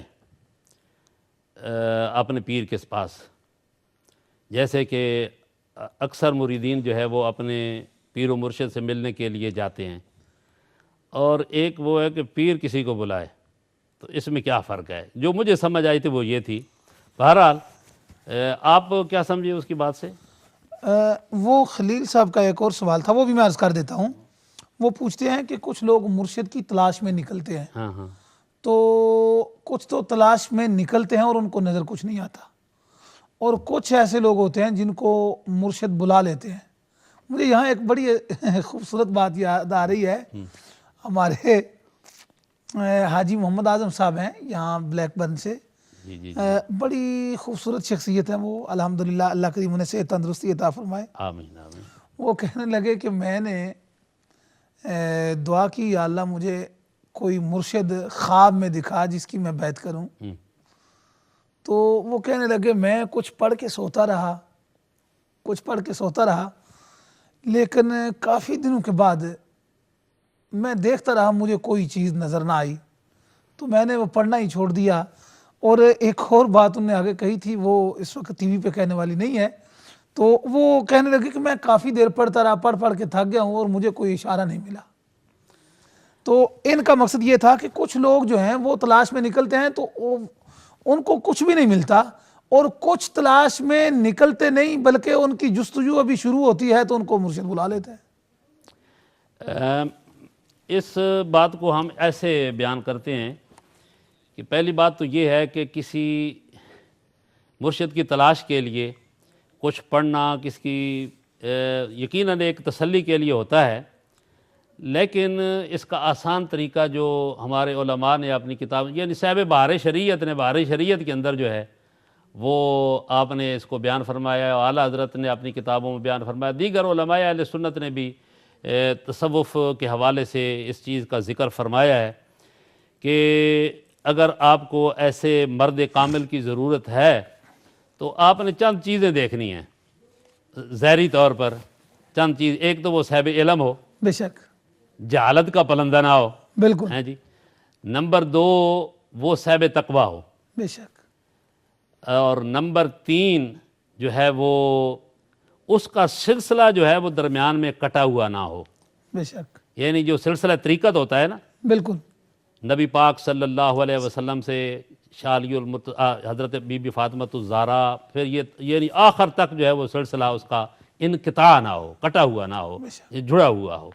تو ایسا یعنی کہ صحیح العقیدہ ہو، صاحب علم ہو، صاحب تقویٰ ہو، اور اس کا طریقت کا جو سلسلہ ہے نا وہ اس میں انقطاع نہ ہو. تو ایسے آدمی اگر آپ کو مل جائے اور آپ بلا لے پھر بھی ٹھیک ہے، بلا لو تب بھی ٹھیک ہے، نہ بلائے اگر آپ کا جی چاہتا ہے تو آپ اس کے حصول برکت کے لیے اور حصول فیض کے لیے آپ اسے اپنا مرشد بنا لیں، پیر بنا لیں، اس کے ہاتھ پہ ہاتھ رکھ لیں تو ٹھیک ہے. اور یہاں پر یہ بھی بات ذہن نشین رہے کہ یہ جو یعنی کہ کسی مرد کامل کے ہاتھ پہ ہاتھ رکھنا ہے، مرشد اپنا بنانا ہے، تو یہ مقصد تو صرف ہوتا ہے دین سمجھنے کے لیے، ارشاد کے لیے، اللہ کے قرب کے لیے، اللہ کی محبت کے لیے. تو یہاں جو چیزیں یہاں نظر آ رہی ہوں کہ یہاں اللہ کی محبت موجود ہے، یہاں اللہ کا پیار موجود ہے، یہاں پہ شریعت جو ہے بھی موجود ہے، طریقت بھی موجود ہے، یہاں پہ سب کچھ موجود ہے، تو وہاں پہ اللہ کا نام لے کر جو ہے وہ اپنا ہاتھ دے دینا چاہیے. بے شک. اور یہاں ان 4 جو آپ نے خصوصیات بیان فرمائی ہیں یا آپ نے یہ 4 چیزیں بیان فرمائی ہیں، اگر ان میں سے ایک بھی کسی چیز کی کمی ہے تو پھر ایسے آدمی کو اپنا پیر نہیں بنانا چاہیے. بے شک، ماشاءاللہ. ہمارے ساتھ محمد عرفان صاحب اٹلی سے لائن پہ ہیں. السلام علیکم ورحمۃ اللہ وبرکاتہ. وعلیکم السلام ورحمۃ اللہ وبرکاتہ. سب سے پہلے آپ کو بہت بہت مبارک جو گزشتہ عید گزری ہے، اور بہت ہی اچھا پروگرام کر رہے ہیں آپ. الحمدللہ الحمدللہ. اللہ تعالیٰ آپ کو اس کا اجر دے. میرا سوال یہ ہے کہ کچھ لوگ علماء جو درباروں پر جاتے ہیں اولیاء کرام کے، اور ادھر کو پتھر کے پر پڑے ہوتے ہیں، پتھر بنے ہوتے ہیں، پائے بنے ہوتے ہیں، وہ اپنے جسم پہ مارتے ہیں، یا ادھر کو جو جالیاں لگی ہوتی ہیں ان کو تالے لگا دیتے ہیں، رسیاں باندھ دیتے ہیں، یا ان کے چکر کو لگاتے ہیں. اس کے بارے میں آپ کیا رائے دیں گے؟ ٹھیک، خوبصورت سوال ہے آپ کا بھی، اس پہ بات کرتے ہیں. بہت شکریہ، بہت شکریہ. ناظرین، آپ ابھی حضرت قاری صاحب قبلہ سے سن رہے تھے، کہ جب آپ نے کوئی پیر مرشد پکڑنا ہے یعنی بیعت کرنی ہے تو اس میں قاری صاحب نے بڑی خوبصورت وضاحت کے ساتھ یہ فرمایا ہے کہ سب سے پہلے عقیدہ دیکھیں کہ اس کا عقیدہ درست ہے. آج کل کیا ہے کہ حضرت بہت سارے لوگ صحابہ کرام کو بوکنے والے اور وہ اس روپ میں ہیں، اور کچھ لوگ ایسے ہیں جو اہل بیت اطہار سے بغض رکھتے ہیں، وہ لوگ بھی ہیں. اور ناظرین سب سے پہلے یہ دیکھنا چاہیے کہ جس کا عقیدہ درست ہو. اگر کسی کا عقیدہ درست نہیں ہے، عقیدہ اہل سنت کے مطابق اگر کسی کا عقیدہ نہیں ہے تو وہ پیر ہو سکتا ہے، پیر تو وہ نہیں ہو سکتا. اللہ کریم کی ذات سب کو اچھا رہنما عطا فرمائے. تو ہمارے ساتھ حسنین صاحب مانچسٹر سے لائن پہ ہیں. السلام علیکم ورحمۃ اللہ وبرکاتہ. وعلیکم السلام ورحمۃ اللہ وبرکاتہ. کیا حال ہے؟ ٹھیک ہیں آپ؟ دعائیں کرم. آپ ٹھیک ہیں؟ جی الحمدللہ، دعا کیے. جناب علی. اچھا، سوال یہ ہے میرا کہ مطلب کیا ہم اگر کسی کو اپنا پیر بناتے ہیں تو کیا ہمیں آیا دیکھنا ہوگا کہ اس کی داڑھی جو ہے وہ ایک مشت ہے، مطلب وہ شریعت کے مطابق ہے؟ سم ٹائم دیکھا جاتا ہے کہ مطلب کوئی کلین شیف ہے، انہوں نے لمبے لمبے بال رکھے ہوئے ہیں، مطلب وہ پیر اس طرح کے ہوتے ہیں. تو اگر ہم کسی کے اس طرح مرید ہیں ایسے بندے کے جو حسنین صاحب آپ نے ایک بات کی ہے کہ یہ پیر جس طرح کے ہوتے ہیں یعنی کلین شیف ہیں اور داڑھی بال جو ہیں وہ بڑے بڑے رکھے ہیں، یہ پیر کی شکل نہیں ہے. جی جی سمجھ گئے ہیں؟ پیروں کی سب سے پہلے بال لمبے ہوں نہ ہوں، ان کی داڑھی پوری ہونی چاہیے. اگر داڑھی کوئی کلین شیف ہے، داڑھی اس کی نہیں ہے، بال وہ بے شک جتنے لمبے لمبے رکھ لے، وہ پیر نہیں ہو سکتا. پیر کا سب سے پہلے صورت اس کی جو ہے اس پہ شریعت لاگو ہونی چاہیے. میری بات سمجھ رہے ہیں نا؟ جی جی جی ٹھیک. جو بھی یہ کہے کہ وہ پیر ہے یا پیر ہونے کا دعوے دار ہے، سب سے پہلے تو اس کے صورت پر شریعت لاگو ہونی چاہیے، اور پھر جب شریعت وہ اپنے اوپر لاگو کرے گا پھر طریقت آئے گی.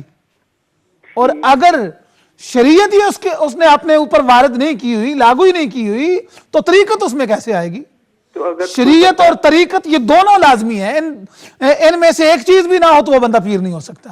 جی ٹھیک. اچھا ایک اور یہ، اگر کسی کی ایسا ہو تو کیا وہ پھر وہ توڑ دینی چاہیے اگر کسی کی مطلب کی ہو کسی نے اس طرح؟ تو ہاں، اگر کوئی ایسا ہو تو آپ کو پھر کسی ایسے پیر کی بیعت ہونی چاہیے جو باعمل ہو، دیندار ہو، اچھا عقیدہ ہو، صحیح العقیدہ ہو، اہل سنت ہو، اور وہ باعمل ہو، اور رحمت عالم صلی اللہ علیہ وسلم کی ذات مقدسہ سے محبت کرنے والا ہو، سرکار کی اولاد سے محبت کرنے والا ہو، سرکار کے اصحاب سے محبت کرنے والا ہو. جی جی. اچھا بات دیکھو اور کہ یہ اگر دعوت اسلامی کا اگر کچھ آپ اگر کچھ دیکھیں، میری بات سنیں کہ یہاں امہ چینل پہ چونکہ یہ ایک پلیٹ فارم ہے، اس میں ہم کسی کمپنی کی مشہوری کے لیے نہیں بیٹھتے اور کسی کا بھی نام لینے کی ضرورت نہیں ہوتی، اور آپ کے سوال پہ ہم بات کریں گے. ٹھیک ہے؟ بہت شکریہ آپ کا، جزاک اللہ، بہت شکریہ. اور ناظرین الحمدللہ بہت انٹرسٹڈ پروگرام آپ دیکھ رہے ہیں، خوبصورت پروگرام دیکھ رہے ہیں، اور بڑے خوبصورت ہمارے بھائیوں کی طرف سے، بہنوں کی طرف سے سوالات آ رہے ہیں. انشاءاللہ تعالی ان پہ ہم بات کرتے ہیں. ابھی پروگرام میں چھوٹی سی بریک کا ٹائم ہے، بریک کے بعد دوبارہ ملتے ہیں. اللہ اللہ اللہ اللہ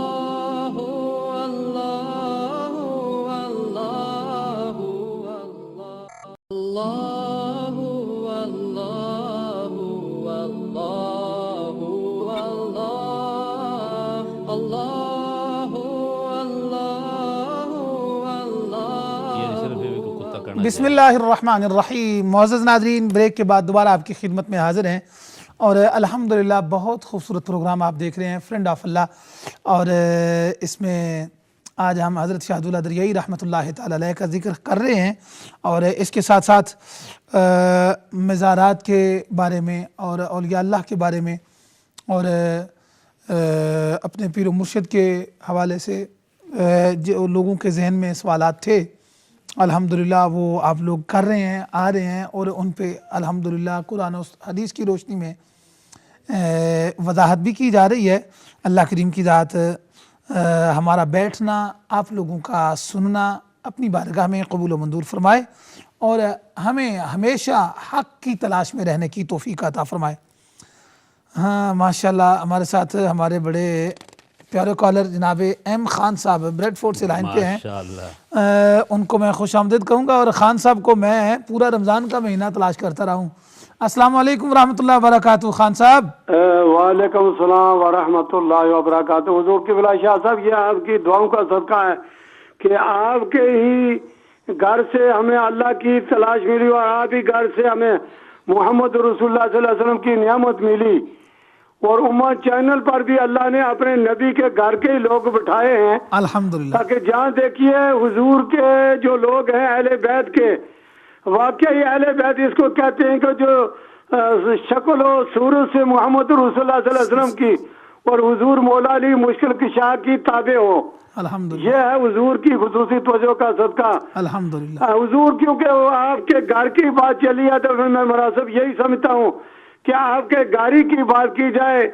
حضور پر نور صلی اللہ علیہ وسلم آخری نبی پر میں قربان جاؤں، حضور نے ارشاد فرمایا ہے علی پیپر اور پین لاؤ میرے قریب، تو حضور مولا علی مشکل کشا نے یہ مناسب سمجھا کہ جی اگر میں پیپر پین لوٹنے چلا گیا تو دیر ہو جائے گی، تو حضور سے عرض کی یا رسول اللہ ارشاد فرمائے، تو حضور نے ارشاد فرمایا علی نماز کی پابندی کرنا، اس کا مطلب ذرا مجھے سمجھانا۔ اور دوسرا حضور نے ارشاد فرمایا ہے علی غالباً زکوٰۃ دینے کے بارے میں ہے، اور تیسرا ارشاد فرمایا کہ اے علی اپنے غلاموں کی حفاظت کرنا۔ حضور غلاموں کی حفاظت تو میں پاکستان میں دیکھتا ہوں، ہمارے جو لوگ کڈنیپ لے جاتے ہیں 6 مہینے کے بعد عید کا چاند تو چڑھ جاتا ہے، لیکن وہ جو غلام ہیں ان کو زندہ واپس نہیں کرتے، وہی لوگ کہتے ہیں کہ ہم نے آج عید کا چاند دیکھ لیا۔ آیا حضور کا جو فرمان ہے، حضور نے فرمایا غلاموں کو آزاد کرو، اور یہ آزاد نہیں کرتے، اس کی ذرا مجھے سمجھ نہیں آئی کہ حضور کی تابع ہو کر اگر کوئی مسلمان کو غلام بنائے تو اس کا آیا حضور نے مسلمانوں کے لیے غلام کہا یا دوسرے جو غیر مذہب تھے ان کے لیے کہا؟ اور چوتھی بات آپ نے حضور نے ارشاد فرمائی اے علی کسی بچی بوڑھے جوان اور درختوں کا کاٹنا نہیں، تو ہم درختوں کو اب ملکوں کے ملک اجاڑ دیتے ہیں۔ میں مسلمانوں کی بات کرتا ہوں کیونکہ میں جس خطے میں رہتا ہوں کشمیر میں، وہاں ہماری جو حکومت ہے وہ بڑا فراخ دلی سے جنگل کاٹتی ہے، اور وہاں جنگل کو جلایا جاتا ہے تاکہ وہاں جانوروں کو مارا جائے، جانوروں کو تکلیف دی جائے۔ اور 5واں سوال آپ سے یہ کرتا ہوں، حضور آپ نے علم کی بات کی ہے۔ خان صاحب بہت شکریہ آپ کا، اللہ کریم کی ذات آپ کو صحت تندرستی عطا فرمائے، اور آپ کے سوالات پہ اگر ہمیں ٹائم ملا تو ضرور بات کریں گے، کیونکہ یہ فرینڈ آف اللہ پروگرام ہے اور اس میں ہم اولیاء اللہ پہ بات کر رہے ہیں، اور آج جس ہستی کی ذات پہ ہم بات کر رہے ہیں وہ ہیں حضرت شاہ دولہ دریائی رحمۃ اللہ تعالی علیہ۔ لیکن خان صاحب ہم دعا گو ہیں آپ کے لیے، اللہ کریم کی ذات آپ کو صحت تندرستی عطا فرمائے، اور انشاءاللہ تعالیٰ اگر ٹائم ملا تو آپ کے سوالات پہ بھی بات ضرور کریں گے۔ حضرت قاری صاحب قبلہ، آپ بہت خوبصورت گفتگو فرما رہے تھے، اور یہ پرویز صاحب کا پیٹر برو سے ایک سوال رہتا ہے، بلکہ 2 ہیں۔ ایک تو وہ کہتے ہیں کہ کیا جہاں کتا ہو وہاں رحمت کا فرشتہ نہیں آتا؟ اس پہ بھی روشنی ڈالیں۔ اور دوسرا وہ کہتے ہیں کہ اپنے آپ کو غوث پاک کا کتا کہنا یا رسول اللہ کا کتا کہنا یہ کیسا ہے؟ دیکھیں شاہ صاحب کے بلا کہ یہ جو آدمی کسی کے بارے میں یہ کہتا ہے کہ میں غوث پاک کا کتا ہوں یا میں فلاں کسی بزرگ کا کتا ہوں، اس سے مراد یعنی اپنے آپ کو وہ کتا نہیں بنا رہا، بلکہ ایک کتے کی خصلت ہے وفاداری کرنا۔ واہ واہ واہ واہ، یعنی یہ جو صاحب علم لوگ ہیں وہ جانتے ہیں کہ مثال کے اندر ہر چیز اس میں شامل نہیں ہوتی، وہ ایک چیز اس میں جو ہے وہ ایک چیز ہوتی ہے اور اس سے مراد وہ ہوتا ہے۔ سبحان اللہ۔ تو دیکھیں نا، اگر کسی کو غوث پاک کا کتا کہنا یا علی المرتضیٰ کا کتا کہنا یا کسی بزرگ کے بارے میں، تو حضرت علی المرتضیٰ شیر خدا رضی اللہ تعالیٰ عنہ کو اسد اللہ کس نے کہا ہے؟ خدا کا شیر۔ تو مطلب یہ ہے کہ یہاں جو آپ کو شیر کہا گیا ہے اس سے مراد بہادری ہے۔ سبحان اللہ، سبحان اللہ، شیر بہادر ہوتا ہے نا۔ واہ واہ واہ، تو اس سے مراد بہادری ہے، یعنی جیسے شیر بہادر ہے اس طرح شاہ علی المرتضیٰ شیر خدا رضی اللہ تعالیٰ عنہ بہادر ہے۔ تو یہاں جو کوئی آدمی اگر کوئی کسی بزرگ کے نام سے کہتا ہے کہ میں فلاں کا کتا ہوں، اس سے مراد وفاداری ہے کہ میں وفادار ہوں، اور یہی اس سے مراد ہوتا ہے کہ جیسے کتا اپنے مالک کا بہت وفادار ہوتا ہے، یعنی پوری ایک ہم ٹکڑا روٹی کا دیتے ہیں مگر پوری رات اس مالک کی گھر کی وہ چوکیداری کرتا ہے، حفاظت کرتا ہے، دروازے پہ وہ جاگ کر رہتا ہے۔ کوئی اگر چور چکا ڈاکو کوئی بھی ایسا اس کا دشمن آ جائے تو اسے قریب نہیں آنے دیتا۔ تو یہ مراد ہے اس سے۔ ماشاءاللہ حضرت، میں آپ کے پاس دوبارہ واپس آتا ہوں۔ بہت خوبصورت گفتگو۔ کتا وفادار ہے اور وفاداری کے نام پہ لوگ کتا کہتے ہیں۔ ہمارے ساتھ آصف صاحب لندن سے ہیں۔ السلام علیکم ورحمۃ اللہ وبرکاتہ۔ وعلیکم السلام ورحمۃ اللہ وبرکاتہ۔ شاہ صاحب کیسے ہیں؟ ٹھیک جی، دعائیں کرم الحمدللہ۔ جی، آپ کے مہمان کو بھی السلام علیکم ورحمۃ اللہ۔ جی وعلیکم السلام ورحمۃ اللہ وبرکاتہ۔ اچھا، میرے پہلے تو 2 سوال ہیں شاہ صاحب اولیاء اللہ کے بارے میں۔ حکم۔ کہ جیسے مفتی صاحب نے فرمایا پہلے کہ اولیاء اللہ وہ ہوتے ہیں جو نماز کے پابند، شریعت کے پابند ہوتے ہیں اور فرض نماز کے بعد نفل ادا کرتے ہیں، سارا کچھ انہوں نے بتایا۔ ایک تو یہ ہو گئے، اور دوسرے وہ ہوتے ہیں جو جیسے جن کو ہوش نہیں ہوتی، کھانا دے دو کھا لیتے ہیں، نہیں تو بس وہ بیٹھے رہتے ہیں، چپ رہتے ہیں، کبھی بے ہوش بھی پڑے رہتے ہیں۔ وہ بھی ان کے بارے میں بھی آپ تھوڑا بیان کریں کہ وہ کچھ میں نے سنا ہے ایسے کہ وہ بھی اولیاء اللہ ہوتے ہیں۔ یعنی آپ مجذوب لوگوں کے بارے میں پوچھنا چاہ رہے ہیں؟ اچھا، تیسرا شاہ صاحب میں یہ فرمانا چاہتا ہوں آپ کو کہ کتے کے بارے، کتا جو ہے نا وہ جو کہتے ہیں میں فلاں بزرگ کا کتا ہوں یا فلاں ولی کا یا فلاں، وہ اپنے آپ کو انکسائی ظاہر کر، اپنے آپ کو انکسائی بتانا چاہتے ہیں، یعنی اپنے آپ کو جیسے میں کہتا ہوں میں گھٹیا کمینہ کتا ہوں فلاں کا، تو اس میں یہ کوئی بات نہیں ہے۔ تو اچھا ہے، دیکھو نا جس عورت نے وہ ساری زندگی بدکاری کی اور اس نے کتے کو پانی پلایا ہے جی، اور کتا تو نجس ہے، وہ عورت جنت میں چلی گئی، تو کتے سے اس نے وفا کی، اللہ تعالیٰ کو وہ ادا پسند آ گئی تو جنت میں چلی گئی۔ تو یہ کوئی بری بات نہیں ہے کہ میں کہنا کہ فلاں بزرگ کا کتا ہوں یا کسی۔ ہاں صحیح بات ہے، آپ کی بات صحیح آصف صاحب۔ اصل میں بات یہ ہے کہ کچھ لوگ اہل سنت و جماعت کو کہتے ہیں کہ یہ لوگ اپنے آپ کو غوث پاک کا کتا کہتے ہیں، اپنے آپ کو رسول اللہ کا کتا کہتے ہیں، یہ انسان ہیں، اشرف المخلوقات ہیں، اور اپنے آپ کو کتے سے ملا رہے ہیں۔ اس لیے یہ پرویز صاحب کا پیٹر برو سے سوال تھا تاکہ جو لوگ ایسی بات کرتے ہیں ان کو سمجھ میں آئے کہ حقیقت میں وہ نہیں، حقیقت اور ہے۔ نہیں، حقیقت میں کتا بن نہیں جاتا، لیکن وہ وفا نہیں، وہ لوگ جو ہے نا وہ ہمارے مسلک پہ ٹیگ کرتے ہیں نا، تو وہ یہ کہتے ہیں۔ بہرحال آپ کا سوال پہنچا، اس پہ بات کرتے ہیں۔ بہت شکریہ، جزاک اللہ۔ جی حضرت، بس میں یہ کہنا کا مقصد یہ ہے کہ اگر کوئی اس عقیدت سے، اس احترام سے اگر کوئی کہتا ہے تو اس میں کوئی حرج نہیں ہے، کوئی قباحت نہیں ہے اور کوئی ممانعت نہیں ہے۔ سبحان اللہ، سبحان اللہ، ماشاءاللہ ماشاءاللہ۔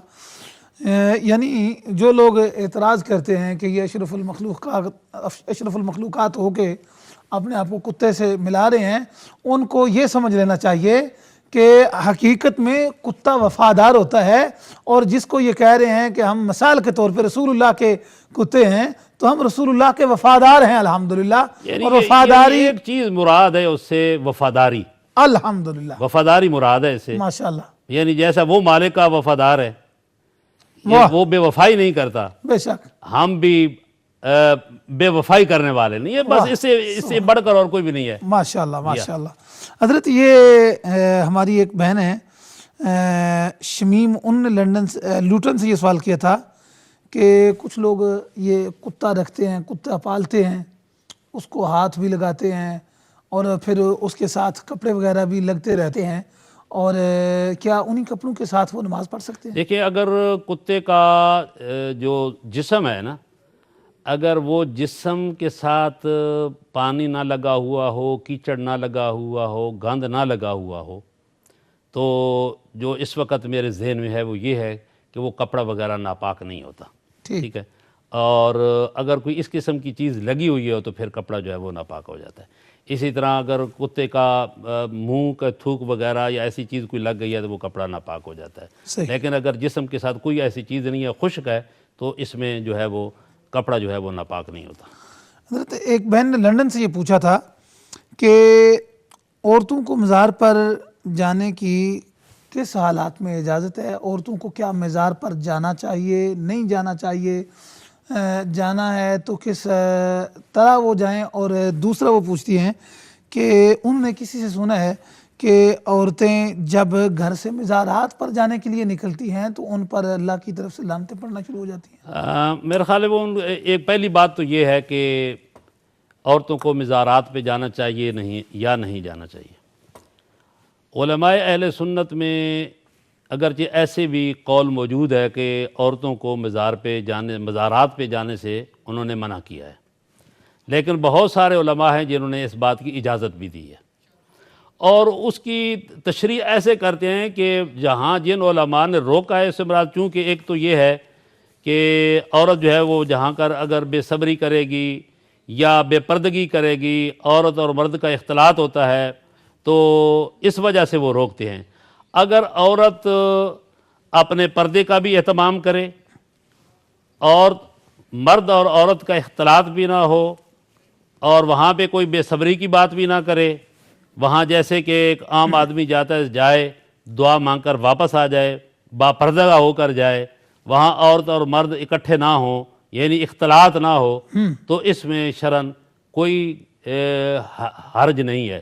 جن علماء نے یہ لکھا ہے کہ نہیں جانا چاہیے، ان سے یہی مراد ہے کہ چونکہ عورتیں اکثر پابندی نہیں کرتی لہٰذا انہیں نہیں جانا چاہیے. اور جو علماء اجازت دیتے ہیں وہ کہتے ہیں اگر ان شرائط کے ساتھ عورت مزارات پر جانا چاہے تو اس میں کوئی حرج نہیں ہے. ماشاءاللہ.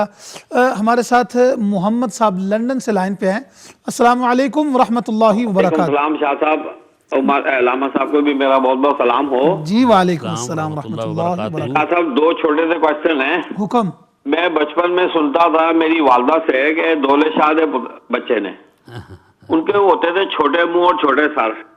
جی یہ بتائیں، اس کا سوال مجھے نہیں سمجھ میں. یہ بھی میں سمجھتا ہوں شاہدولہ صاحب کی ایک کرامت ہے. اس کے بعد میں یہی سوال کرنے والا تھا. اچھا، دوسرا ابھی علامہ صاحب نے کہا کتے کے بارے میں کہ وہ کتے کا جو لعاب ہے وہ تھوک جس کو کہتے ہیں، وہ اگر کپڑوں کو لگ جائے تو ناپاک ہو جاتا ہے، مگر کتا تو بڑا وفادار ہوتا ہے، یہ ناپاک کیوں ہوا ہے؟ اس کی ریزن بتا. ٹھیک ہے، تو کتے کا جو لعاب ہے وہ ناپاک کیوں ہوا ہے؟ ٹھیک ہے، ہم کوشش کریں گے اس پہ بھی بات کرنے کے لیے. اگر آپ کا پیشاب کسی کے ساتھ لگ جائے تو آپ صاحب ایمان ہیں، یہ پھر کیا ہوا؟ یہ بات نہیں، علیحدہ بات ہے، ہر صفات علیحدہ علیحدہ ہوتی ہے نا. چلو ٹھیک، بہت شکریہ محمد صاحب، بہت شکریہ. میرے خیال یہ آخری سوال میرے حال کر. اور ناظرین، یہ آج کے ہمارے پروگرام کے آخری کالر ہیں محمد صاحب، محمد بھائی لندن سے. انہوں نے کال کی.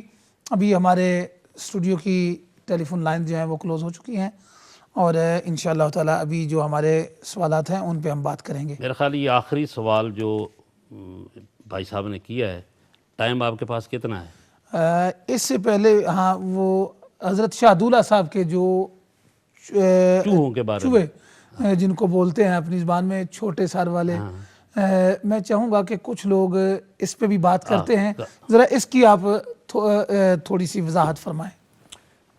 اس بات کی بہت ہی ضرورت تھی، چونکہ اس حوالے سے حضرت شاہدولہ صاحب دریائی رحمۃ اللہ تعالیٰ علیہ کی بہت بڑی توہین کی جاتی ہے. دیکھیں، یہ چھوٹے سر والے صرف پاکستان میں تو نہیں ہے نا، پوری دنیا میں موجود ہے. بے شک. تو معلوم یہ ہوا کہ یہ جو چھوٹے سر والے لڑکے پیدا ہوتے ہیں، چونکہ مشہور یہ ہے کہ وہاں پر جن کی اولاد نہیں ہوتی وہ وہاں پہ دعا کرتے ہیں کہ اے بزرگ صاحب آپ دعا کریں، اگر میرے ہاں بچہ ہوا تو میں آپ کے دربار پہ چڑھاؤں گی. تو وہ پہلا بچہ جو ہوتا ہے اس کا سر چھوٹا ہوتا ہے تو وہ دربار پہ چھوڑ جاتی ہے، اور اگر نہ چھوڑے تو پھر جتنے بچے ہوں گے وہ سارے کے سارے چھوٹے سر والے پیدا ہوں گے. اچھا، یہ من گھڑت بات ہے، گھڑی ہوئی بات ہے، جھوٹ ہے، اور اس کا حقیقت کے ساتھ کوئی تعلق نہیں ہے. حضرت شاہ عبداللہ صاحب دریائی رحمۃ اللہ تعالیٰ علیہ کی بہت بڑی توہین ہے. اسے کرامت کہتے ہیں. کرامت یہ نہیں ہوتی، کرامت تو اللہ تعالیٰ کی قدرت کا اظہار ہوتا ہے. تو یہ ایک بیماری ہے چھوٹے سر والوں کی، اور پوری دنیا میں ایسے لوگ موجود ہیں، یا برطانیہ میں موجود ہیں، ہاں یہاں کئی لوگ یہاں بھی موجود ہیں، ہم نے دیکھے ہوئے ہیں. یہ دراصل میں یہ حضرت صاحب کی بہت بڑی توہین ہے. یہ بالکل ان کی طرف منسوب نہیں کرنا چاہیے، اور نہ ہی یہ کوئی ایسی حقیقت ہے. اس کے بارے میں چند ہمیں اقوال ملتے ہیں. پہلا قول تو یہ ہے کہ یہ ایک حضرت صاحب کے مزار ہی کے متولی تھے جنہوں نے اس بات کو رواج دیا، مقصد ان کا پیسے بٹورنا تھا. اب اور دوسری روایت یہ بھی ملتی ہے کہ حضرت شاہ عبداللہ صاحب دریائی رحمۃ اللہ تعالیٰ علیہ کے دور میں جو اس قسم کے بچے پیدا ہوتے تھے نا، وہ ان کا کوئی والی وارث نہیں ہوتا تھا، ان کو کوئی روٹی کھلانے والا نہیں ہوتا تھا، ان کی کوئی خدمت کرنے والا نہیں ہوتا تھا. تو آپ نے اپنے یعنی کہ پاس اپنے جہاں آپ رہتے تھے، آپ کی رہائش پر آپ نے ایسے لوگوں کا اہتمام کیا ہوا تھا، انتظام کیا ہوا تھا کہ جتنے بھی لوگ اس قسم کے ہوتے تھے جن کی کوئی خدمت والا نہیں ہوتا تھا، کیونکہ وہ چھوٹے سر والے ہوتے ہیں، دماغ کے بھی کمزور ہوتے ہیں، وہ نہ ہمیشہ وہ اپنے آپ کو بچہ ہی سمجھتے ہیں. تو ایسے لوگوں کے لیے آپ نے ایک جگہ بنائی ہوئی تھی جہاں پہ وہاں پہ آ جاتے تھے لوگ، چھوڑ جاتے تھے، اور آپ ان کی خدمت کیا کرتے تھے، ان کے کھانے کا بھی انتظام کرتے تھے، پانی کا بھی انتظام کرتے تھے، اور ان کے کپڑوں کا بھی اہتمام کرتے تھے، اور جو باتیں وہ سیکھ سکتے تھے حضور شاہ عبداللہ صاحب دریائی رحمۃ اللہ تعالیٰ علیہ ان کو وہ باتیں سکھاتے تھے. صحیح. اب بعد میں پھر ایک ان کے مجاور نے اس بات کو رواج دیا کہ یہ تو ایسا ہے کہ اس کا تعلق جو ہے وہ حضرت شاہ عبداللہ صاحب دریائی کے ساتھ کی دعا کے ساتھ ہے، لہٰذا ایسے بچے سارے کے سارے لوگ جو ہیں وہ مشہور ہے، چونکہ عام ہو چکا ہے، وہ لوگ وہ بھی چھوڑ جاتے ہیں، اور جو خدمت نہیں کرنا چاہتے، جیسے کہ بے شمار ایسے لوگ ہیں جو یہاں بھی جو ہے حکومتی اداروں میں جا کر چھوڑ آتے ہیں، اور وہاں کراچی میں وہ جو ادارے بنے ہوئی ہیں، بے شمار ایسے لوگ ہیں جو اپنی اولاد کو، جو معذور اولاد ہے، ان کو چھوڑ جاتے ہیں. تو ایسی چھوٹے سر والوں کو وہاں شاہ دولت صاحب دریائی رحمۃ اللہ تعالیٰ علیہ کے مزار پہ چھوڑ جاتے ہیں، متولیوں کا حوالہ کر دیتے ہیں. پھر انہوں نے ایک گروپ بنائے ہوئی ہیں، کئی گروپ بنائے ہوئی ہیں، فقیروں کی ایک ٹیم بنائی ہوئی ہے جن کو وہ ایک دو جو ہے وہ دے دیتے ہیں، اور سارا دن وہ ان سے بھیک منگواتے ہیں. شام کو وہ بھیک منگوانے والے وہ اپنا حصہ لے لیتے ہیں، اور جو متولی ہوتا ہے وہ اپنا حصہ لے لیتا ہے. صحیح. اور انہیں کھانے کے لیے معمولی سی چیز دے دیتی ہے. یعنی اس کا حضرت شاہ عبداللہ صاحب دریائی رحمۃ اللہ تعالیٰ علیہ کا قطعاً کوئی تعلق نہیں ہے. اگر کوئی بیان کرتا ہے یا ان کی طرف منسوب کرتا ہے تو چونکہ یہ کرامت ہو ہی نہیں نہ سکتی. صحیح. کرامت تو اسے نہیں کہتے، یہ تو نظامت ہے. کرامت کیسے ہو سکتی ہے؟ ہاں جی، کرامت تو اللہ کی قدرت کا اظہار ہوتا ہے. بے شک. تو اللہ کا ولی دعا کرے اور اس کی دعا پہ ایسا آدمی آئے جس کا سر بھی باریک ہو، دماغ بھی نہ ہو، تو یہ تو سمجھنے والی بات ہی نہیں ہے. لہٰذا ایسی باتوں کو آپ کی طرف قطعاً منسوب نہیں کرنا چاہیے.